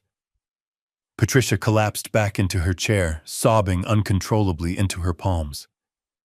I did not stay to watch them cry. I buttoned my coat, turned my back on the people who had tried to destroy me, and walked out of the glass conference room. I stepped into the elevator and rode it down to the ground floor. I walked out of the towering building and into the bright morning sunlight. The civil lawsuit was completely dead, but the true financial execution was just about to begin. I did not go home to rest after walking out of that shattered conference room. Michael Gallagher and I immediately entered his black town car and directed his driver to take us straight to the financial district. We were headed to the regional headquarters of the private equity firm that officially held the master mortgage on Bradley Winston and his flagship commercial property. The environment was entirely different from the sterile legal offices we had just left. This building was a fortress of quiet and absolute wealth. We were escorted into a massive boardroom constructed of dark mahogany and brushed steel. Two senior investment directors entered the room. They wore impeccably tailored suits and looked at me with mild confusion. They were accustomed to dealing with desperate corporate developers begging for loan extensions, not a retired civil engineer wearing a simple canvas jacket. Gallagher did not waste a single second on pleasantries. He opened his leather briefcase and laid the financial reality directly onto the table. He informed the directors that we were fully aware of the $95,000 balloon payment attached to the Winston commercial real estate account. He also explicitly informed them that their client was completely insolvent. Gallagher presented a sanitized and legally permissible summary of the forensic accounting data we had just uncovered. He painted a perfectly accurate picture of a doomed developer who possessed absolutely zero liquid assets and was currently facing massive criminal fraud charges. The faces of the two senior directors instantly hardened. In the ruthless world of high finance, a pending criminal charge against a primary debtor is the ultimate toxic poison. They realized immediately that Bradley was not going to make the Friday afternoon payment. Furthermore, they realized that forcing a property into foreclosure, navigating the complex bankruptcy proceedings, and trying to liquidate a massive commercial office building in a stagnant market would cost their firm months of expensive legal fees and severe administrative headaches. They viewed the Winston property as a rapidly sinking ship, and they were the ones legally chained to the anchor. Gallagher let that grim reality settle over the boardroom for a long moment before he presented our solution. He slid a certified bank document across the dark wood table. It was the absolute proof of the massive liquid funds sitting securely in my primary clearing account. Gallagher looked at the directors and offered them an immediate and perfectly clean exit strategy. He stated that I was prepared to purchase the distressed commercial debt entirely outright right there in the room. I was offering to completely absorb their toxic risk and take the impending foreclosure process entirely off their hands. However, because I was offering immediate and unencumbered liquid cash to solve their massive headache, we demanded a strict discount on the total paper value of the loan. The negotiation that followed was brutally short and entirely devoid of emotion. It was simply the cold mathematics of risk management. The investment directors made a quick phone call to their primary risk assessment officer. They calculated the exorbitant cost of a prolonged legal battle against a bankrupt developer, weighed it against the beautiful simplicity of my immediate cash offer, and made their final decision. They agreed to sell the entire commercial debt portfolio to my newly formed holding company at an 8% discount. A team of corporate lawyers was immediately summoned into the boardroom to expedite the massive transaction. For the next 3 hours, I sat at the heavy mahogany table and systematically signed my legal name to dozens of complex financial transfer documents. I signed away the hundreds of thousands of dollars I had painfully extracted from my retirement accounts. But as I signed the final master contract, I did not feel a single ounce of regret. I felt the immense and undeniable weight of total leverage. The lead investment director shook my hand and handed me a thick leather binder containing the original loan agreements, the property deeds, and the legal right of absolute collection. I walked out of the towering financial fortress and stood on the busy city sidewalk with my attorney. The autumn wind was cold, but my mind was completely on fire. I had successfully executed the most aggressive financial maneuver of my entire life. The $95,000 balloon payment was no longer owed to a faceless and indifferent corporate bank. It was legally owed directly to Richard Caldwell. I had completely bypassed the slow and uncertain justice of the criminal court system. I was officially the absolute master of his financial survival. Bradley Winston was scheduled to completely default on his entire existence at exactly 5 on Friday afternoon, and I was the man holding the executioner's sword. I spent the next 48 hours completely unplugged from the chaos I had just unleashed. I did not drive past their massive glass mansion to see if there were moving trucks parked in the driveway. I did not answer any incoming calls from unknown numbers. I simply went back to my modest home and lived my quiet, methodical life. I spent Thursday afternoon working in my garage, carefully sanding and restraining an old wooden workbench. It was the exact kind of mundane physical labor that my former wife used to openly despise.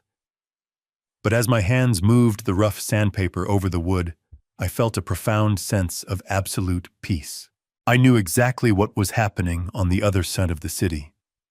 I knew that Bradley Winston was currently drowning in a frantic, terrifying scramble for basic survival. I could picture his pathetic panic perfectly. He was likely screaming at his rapidly dwindling office staff, desperately trying to secure a last-minute emergency loan from private investors or shady creditors. He was undoubtedly calling the private equity firm every single hour, begging the senior directors for a 30-day extension.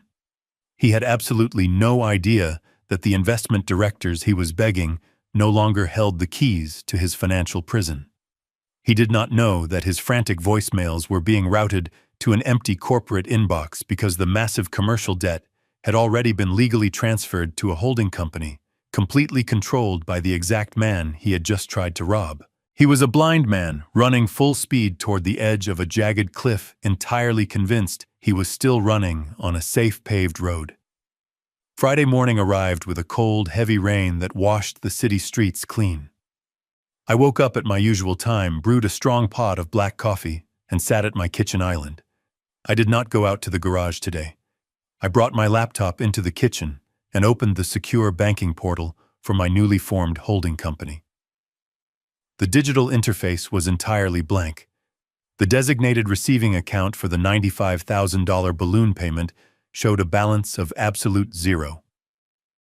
The terms of the commercial mortgage I had purchased from the equity firm were incredibly strict and completely devoid of any grace periods.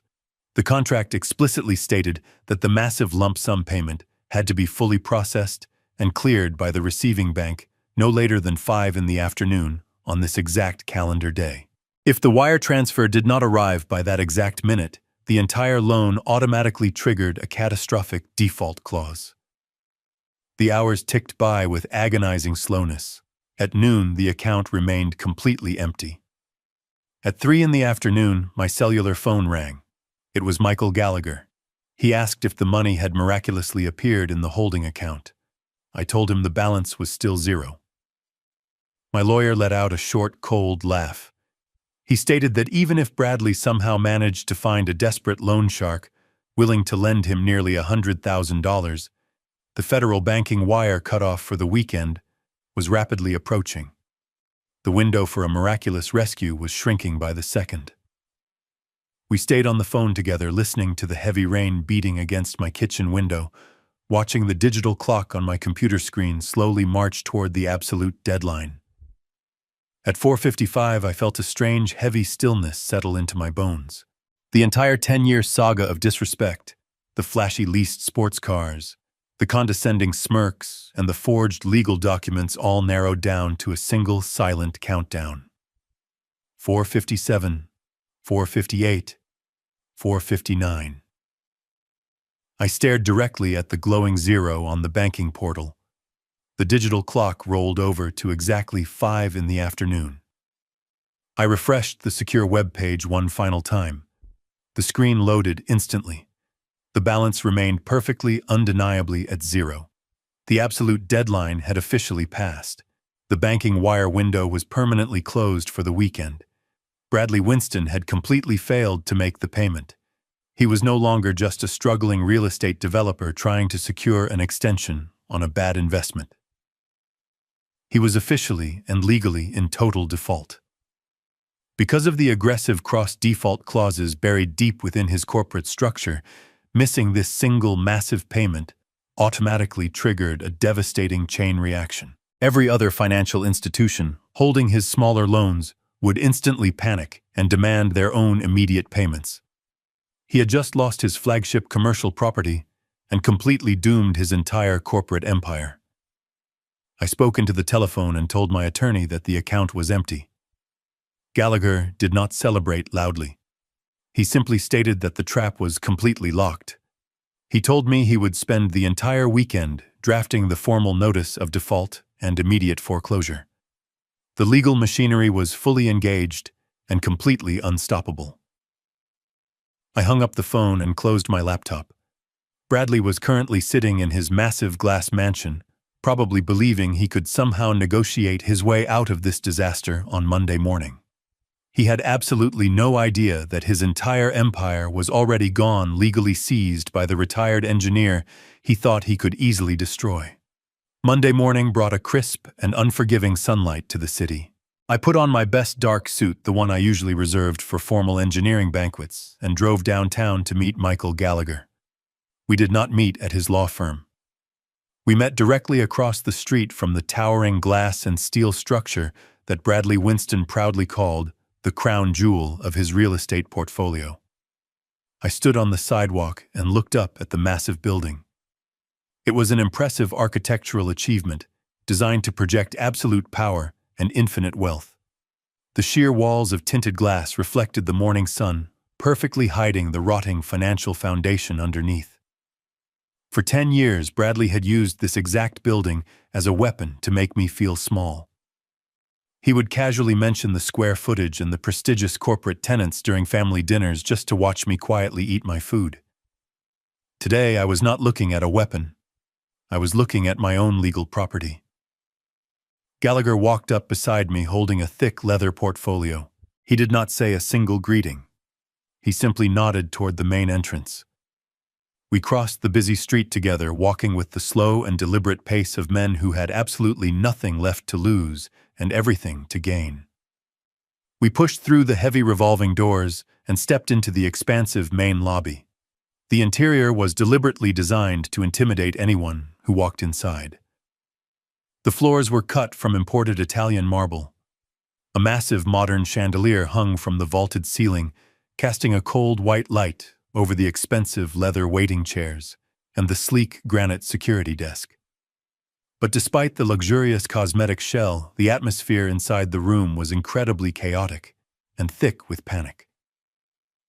The polished illusion of a smooth corporate operation was completely fractured.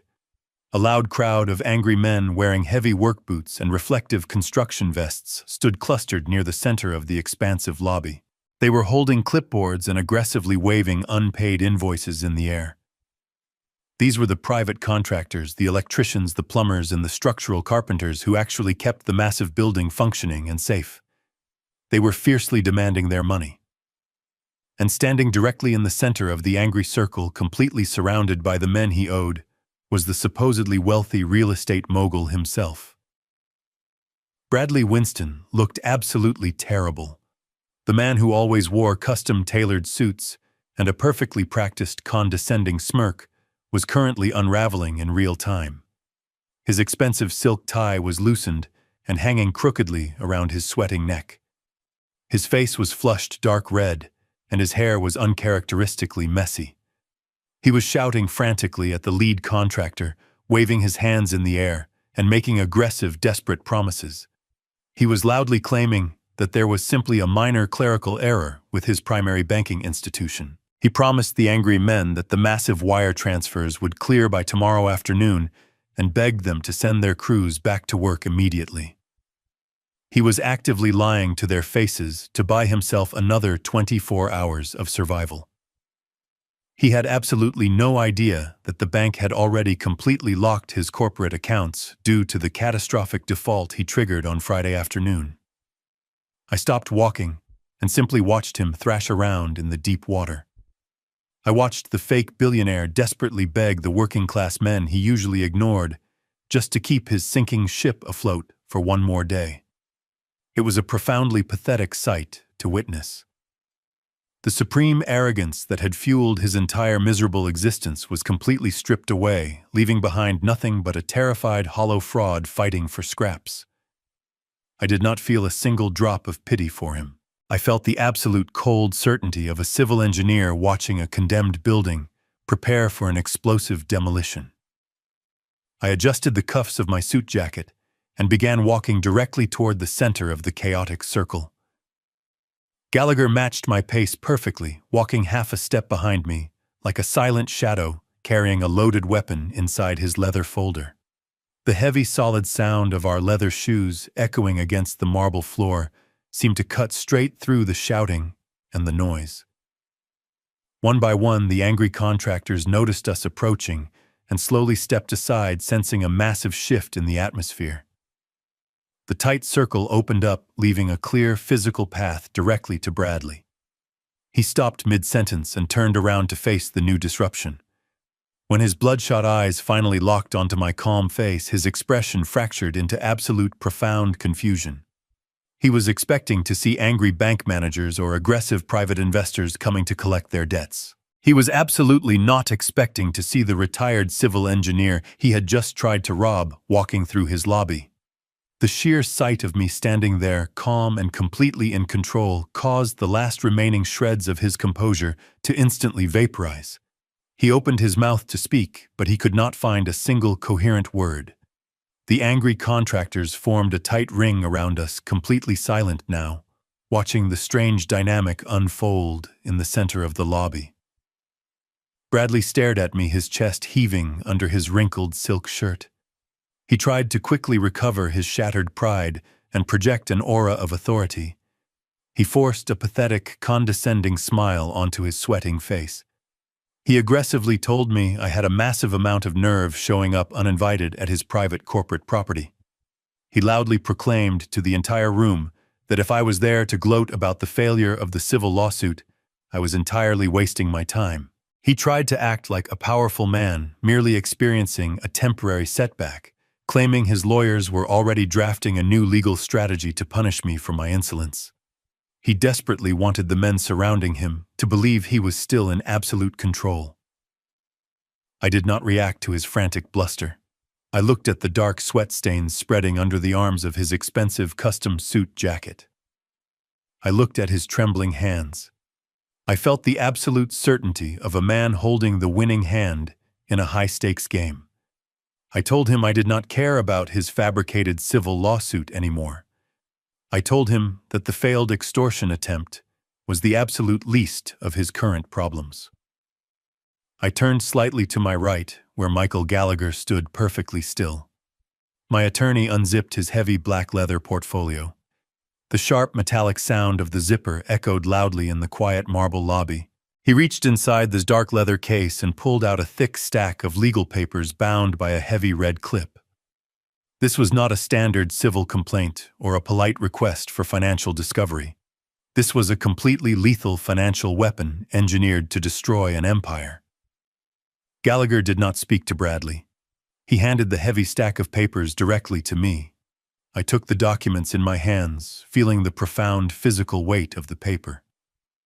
This single stack of legal forms represented the culmination of some of my liquidated retirement funds, the countless hours of forensic accounting, and the absolute destruction of his fraudulent reality.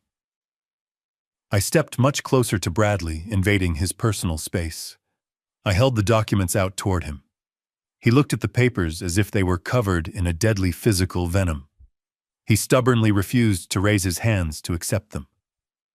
I did not pull the papers back or wait for his permission. I simply pushed the heavy stack directly against his chest, forcing his natural physical instinct to take over. He reflexively grabbed the thick stack to keep it from falling onto the polished marble floor. I instructed him to read the bold black letters printed across the very top of the first page. I spoke in a clear, carrying voice, ensuring every single unpaid contractor standing in the lobby could hear exactly what was happening to their wealthy boss. I told him he was currently holding a formal notice of default and immediate foreclosure. Bradley blinked rapidly, his bloodshot eyes frantically scanning the dense legal text. He still did not fully comprehend the terrifying reality of his situation. His brain simply could not process the mathematics of his own destruction. He stammered weakly, arguing that his massive commercial mortgage was legally held by a private equity firm. He aggressively claimed that I had absolutely no legal authority to serve him foreclosure papers on a corporate property. I let a cold, hard smile touch the corners of my mouth. I told him the private equity firm no longer cared about his flagship property. I explained that I had personally visited their regional headquarters on Wednesday afternoon. I told him I had completely liquidated my own secure retirement accounts to generate hundreds of thousands of dollars in pure liquid cash. I watched his face pale as I explained that I had purchased his distressed commercial debt entirely outright from his original lender. I told him the massive $95,000 balloon payment was due at exactly 5 in the afternoon on Friday. I reminded him that his banking wire had completely failed to arrive. I watched the horrible truth slowly penetrate his thick, arrogant skull. I leaned in closer, dropping my voice to a harsh mechanical whisper that only he could fully absorb. I told him I was no longer just the pathetic retired engineer he used to mock at family dinners. I was officially his bank. I was his primary secured creditor. I legally held the master mortgage on the very building we were standing inside. I told him he had completely failed to pay me my money, and because of his absolute failure, I was legally seizing his flagship property, effective immediately. I told him to turn to the final page and look at the signature authorizing the massive foreclosure. It was not a faceless corporate investment director. It was my name. Richard Caldwell. Bradley stared down at the heavy black ink resting at the bottom of the formal foreclosure document. The letters formed a name he had spent the last 10 years treating like absolute dirt beneath his expensive leather shoes. He read my printed name once. He read it a second time. His arrogant brain actively fought against the terrifying new information. The man standing perfectly calm in front of him was supposed to be a pathetic retired civil engineer. I was supposed to be the weak old fool they could easily manipulate into paying a massive civil settlement to save their failing empire. Bradley looked up from the paper and stared directly into my eyes. The angry flush of color completely drained from his face, leaving behind a sickly pale gray. The absolute reality of his situation finally crushed the breath out of his lungs. I had not merely defeated his fraudulent lawsuit in a closed conference room. I had actively hunted down his deepest financial vulnerability and legally bought his entire miserable existence. The silence in the massive marble lobby became absolute and heavy. Even the large crowd of angry unpaid contractors completely stopped breathing. They stood in a tight circle and watched the wealthy real estate mogul completely break apart. Bradley let out a strange, hollow sound from the back of his throat. It was not a coherent word. It was the primal, terrified noise of a cornered animal realizing the steel trap was perfectly sealed. His hands began to shake so violently that the heavy legal documents slipped from his sweating fingers and scattered across the polished Italian marble floor. He looked wildly around the beautiful lobby of his flagship commercial property. He looked at the massive glass walls, the expensive leather waiting chairs, and the sleek granite security desk. He suddenly understood that he did not own a single piece of it anymore. Everything he had built his entire identity upon was legally gone, completely stripped away by the man he despised the most. The pure terror in his wide eyes rapidly mutated into a blind, violently explosive rage. He simply could not accept the profound public humiliation of being completely destroyed by his perceived inferior. He let out a furious scream and lunged directly across the small space separating us. He raised his fists, aiming straight for my face, completely abandoning any remaining shred of corporate dignity or legal caution. He wanted to physically destroy the man who had systematically dismantled his fake reality. I did not flinch. I did not step back or raise my hands to defend myself. I stood perfectly still on the cold marble floor because I knew exactly what was about to happen. Before Bradley could even close the short distance, a massive physical force abruptly stopped his forward momentum. Two large men wearing crisp, dark uniforms stepped smoothly out from the shadows near the granite reception desk. They moved with absolute practiced efficiency. One security guard grabbed Bradley by his right shoulder and violently twisted his arm securely behind his back. The second guard seized his left wrist completely, immobilizing the desperate developer in a painful mechanical lock. Bradley struggled furiously, kicking his expensive leather shoes against the marble floor and screaming at the top of his lungs. He demanded that the guards release him immediately. He screamed that he was the wealthy owner of the building and that he would personally fire them and ruin their lives for daring to lay their hands on him. He thrashed blindly, demanding absolute obedience from the men he firmly believed were his own loyal employees. I stepped forward and looked down at the pathetic, struggling man. I spoke in a calm, authoritative voice that easily carried across the silent lobby. I told him he could not fire the security team. I explained that when my holding company legally seized the flagship property at exactly 5 p.m. on Friday, we also automatically assumed total legal control of all active vendor contracts. I looked deeply into his wild, terrified eyes and delivered the final, absolute truth. I told him the guards currently holding him down did not work for Winston Commercial Real Estate anymore. They worked directly for me. And my very first official directive as the new absolute owner of the building was to have a trespassing, hostile vagrant physically removed from my private property. I gave the 2 large guards a single brief nod. They tightened their firm grip and began dragging the screaming bankrupt developer backward across the polished marble floor. The angry contractors parted like a sea, watching the man who had arrogantly lied to them get humiliated and thrown out into the cold morning air. I stood quietly in the center of my new building and listened to the heavy glass doors slam shut behind him, permanently locking him out of the life he stole. The news of the corporate foreclosure hit the local financial sector by Tuesday afternoon. Once my holding company officially seized the flagship property, the cross-default clauses buried in the commercial loans of Bradley Winston activated like a string of explosives. Every single banking institution he owed money to immediately froze his accounts and demanded full immediate repayment.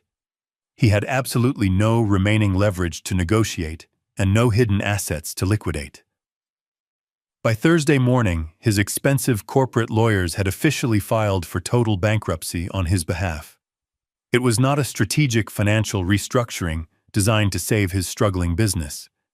It was a complete and absolute liquidation of his entire corporate identity. The man who had spent a full decade building an empire of arrogance and looking down on my honest labor was rapidly reduced to a stack of worthless public court records. The catastrophic corporate collapse instantly infected his personal life. Because he had recklessly tied his personal assets to his commercial debt, to secure more cash, the aggressive creditors immediately came for his expensive toys. It happened on a bright Saturday morning. 2 heavy-duty commercial tow trucks backed into the long paved driveway of their sprawling glass mansion. The wealthy neighbors stepped out onto their manicured lawns to openly watch the incredible, humiliating spectacle. The drivers attached heavy steel chains to the imported European sports cars Bradley loved to park out front for everyone to admire. Those cars were never actually his property. They were strictly leased on predatory terms he could no longer afford to maintain. The heavy tow trucks dragged the shiny vehicles away, leaving ugly black tire marks on the pristine concrete driveway. The grand illusion of his immense wealth was physically dragged down the street for the entire exclusive neighborhood to witness. Patricia experienced the crushing weight of her new reality the very next day. She blindly attempted to use her premium credit card at an upscale boutique grocery store. The digital machine instantly declined the transaction. She frantically tried a second credit card and then a third. Every single account was completely frozen by the federal bankruptcy proceedings.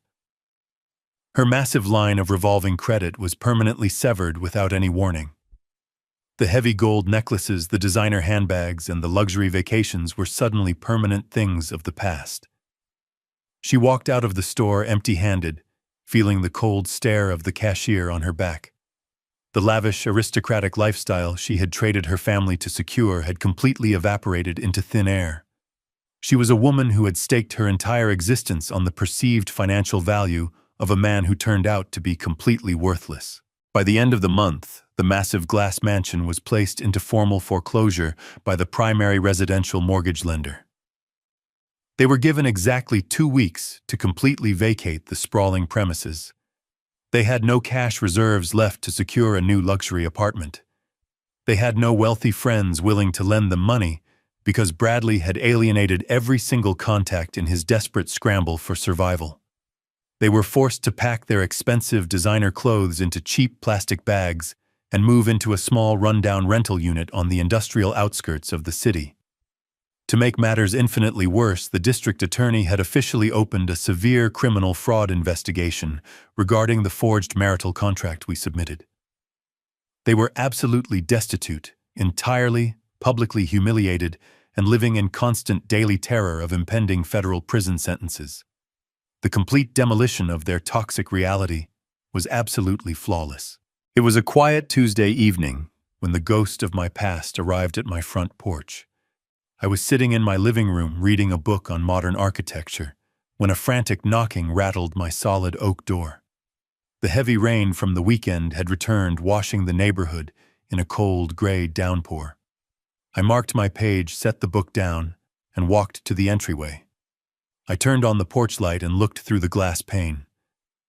Standing out in the freezing rain, completely soaked and shivering, was my daughter. She was dragging 2 large plastic garbage bags filled with her clothes. The expensive designer luggage she used to parade around with was completely gone, undoubtedly seized by the bankruptcy courts along with everything else. I slowly opened the heavy wooden door and stood in the frame. Sarah immediately collapsed against the doorframe, sobbing uncontrollably. The meticulously crafted facade of the arrogant university student was completely destroyed. She looked exactly like a frightened child who had strayed too far from home and lost her way in the dark. She begged me to let her inside, claiming she was freezing and had absolutely nowhere else to go. She stated that her mother and Bradley were living in a cramped motel room on the edge of town and had kicked her out to save money on food. She stood on my modest porch, the very same porch she had openly mocked for being too small and common, and frantically pleaded for my sanctuary. She cried out that she was incredibly sorry for everything that happened in the law firm. She launched into a highly rehearsed speech, shifting all the blame entirely onto Patricia. She swore through her heavy tears that she had been completely brainwashed by their toxic greed. She claimed her mother had forced her to sign the civil lawsuit documents under severe emotional duress. She looked up at me with wide, pleading eyes and played her final desperate card. She reached out and grabbed my arm with her freezing fingers, promising that she would go to the county courthouse tomorrow morning. She swore she would officially drop the wealthy last name she had chosen and legally become a Caldwell again. She offered to return my identity to me as if it were a cheap piece of jewelry she had simply borrowed. She genuinely believed that this single empty gesture would instantly erase the massive criminal fraud she had actively participated in. She thought offering me the absolute bare minimum of respect would magically unlock my door. I stood in the doorway and looked down at the young woman I had raised from infancy. 10 years ago, seeing her cry in the cold rain would have completely broken my heart. I would have instantly pulled her inside, wrapped her in a warm blanket, and promised to fix every single one of her problems. But the soft and accommodating man who used to do those things was entirely gone. I looked at her crying face and I felt absolutely nothing but a cold, profound clarity. I did not feel a single drop of parental guilt. I saw completely through the desperate theatrical performance. She was not crying because she missed her father, or because she felt genuine remorse for trying to destroy my life. She was simply crying because she was wet, cold, and completely out of free money. I stood in the open doorway with the cold wind blowing rain across my porch. I looked at the young woman crying in front of me, and I realized that the profound emotional bond I once felt for my daughter had been completely severed. It was not severed by the legal paperwork she filed or the forged contract she tried to use against me in court. It was severed by her absolute lack of genuine respect. Sarah looked up at me with tears streaming down her freezing face, waiting for me to step aside and invite her into the warmth of my home. She was waiting for the unconditional forgiveness she had taken for granted her entire life. She fully expected the soft and dependable retired engineer to immediately surrender to his paternal instincts and shield her from the harsh consequences of her own actions. I did not move a single inch. I kept my hands resting casually in the pockets of my trousers, and I looked directly into her eyes. I spoke in a quiet and perfectly measured voice that carried no anger and absolutely no pity. I told her that I did not believe a single word she just said. I told her she was not a helpless victim of manipulation. She was a highly educated adult who made a calculated financial decision. When Bradley Winston appeared to possess endless wealth and glamorous social status, she eagerly threw away her heritage to become part of his elite world. She willingly participated in the civil extortion lawsuit because she genuinely believed she was going to get a massive payout from my carefully managed life savings. She only regretted her actions now because the corporate bank accounts were completely empty and the expensive leased cars were dragged away down the street. I watched her mouth drop open in shock. She tried to interrupt me and profess her profound love, but I raised my hand and demanded absolute silence. I told her that she fundamentally misunderstood the entire concept of family. I explained that loyalty is not a heavy winter coat that you simply take off and throw in the closet the moment the sun comes out and the weather gets warm. You do not get to abandon the people who built your solid foundation just because a flashy stranger offers you a ride in a shiny new luxury vehicle.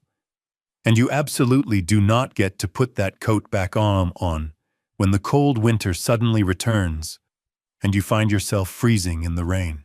I told her that changing her last name back to Caldwell would accomplish absolutely nothing. A legal name is just a collection of letters printed on a government document. The name Caldwell used to represent a shared history of sacrifice, mutual respect, and unconditional trust. She had personally taken a heavy sledgehammer to that trust and ground it into fine dust. I informed her that I felt absolutely zero guilt about keeping my door firmly shut. The young woman standing on my porch was a complete stranger to me. She was simply a person named Sarah Winston, who had aggressively gambled her entire future on a fraudulent empire and spectacularly lost. I told her she needed to stop crying and start figuring out how to survive in the real world because the protective shelter she was begging for no longer existed. I watched my daughter desperately try to formulate another fabricated excuse. Her mouth opened and closed, but absolutely no words came out. She finally understood that the emotional leverage she had relied on for her entire existence was completely gone. I did not raise my voice and I did not show her any lingering anger. I simply reached inside the back pocket of my trousers and pulled out my small leather checkbook. I also withdrew the silver fountain pen I always carried. I did not invite her inside out of the freezing rain to complete this final transaction. I used the wooden frame of my front entryway as a hard writing surface. I clicked the pen and began to write. The only sound on the front porch was the heavy rain hitting the concrete steps and the sharp scratch of my pen against the paper. I filled out the current date. I wrote her legal name, exactly as she had formally chosen it, in the county courthouse. Sarah Winston. I filled in the numerical amount of exactly $2,000. I signed my name at the bottom, with the exact same deliberate strokes I had used on the massive commercial foreclosure documents. I tore the small slip of paper from the leather binding and held it out into the cold night air. Sarah stared at the piece of paper fluttering slightly in the autumn wind. She looked profoundly confused. She slowly reached out her trembling hand and took the check from my fingers. I looked directly into her tear-filled eyes and explained exactly what she was holding. I told her that $2,000 was more than enough money to secure the first month of rent and a basic security deposit on a small studio apartment in a working-class neighborhood. I told her it was enough to buy a cheap mattress, a warm blanket, and a week worth of groceries from a discount supermarket. I then made my final boundary absolutely clear. I informed her that this was the very last piece of financial assistance she would ever receive from me. I told her she was a 21-year-old adult entirely capable of finding a minimum wage job to support herself. I explained that she was now solely responsible for her own survival, her own shelter, and her own future. She had eagerly wanted to play the high-stakes financial games of wealthy adults, and now she was going to experience the brutal reality of what happens when you lose everything. Sarah looked down at the signed check and then back up at my face. The absolute realization of her total isolation finally settled over her completely. She was no longer a pampered university student floating on the silent sacrifices of an old man. She was a destitute adult standing in the freezing rain, holding the absolute final scrap of my generosity. She opened her mouth to speak, perhaps to beg one last time, or perhaps to finally apologize with genuine sincerity. But I had already heard enough lies to last the rest of my natural life. I did not wait for her final words. I told her to take the money and walk away. I took one step back into the warm, quiet sanctuary of my home. I looked at her shivering on the wet concrete porch for the very last time. Then I grasped the heavy brass handle of my solid oak door and pushed it forward. The door swung shut with a firm, heavy thud, permanently severing our ties.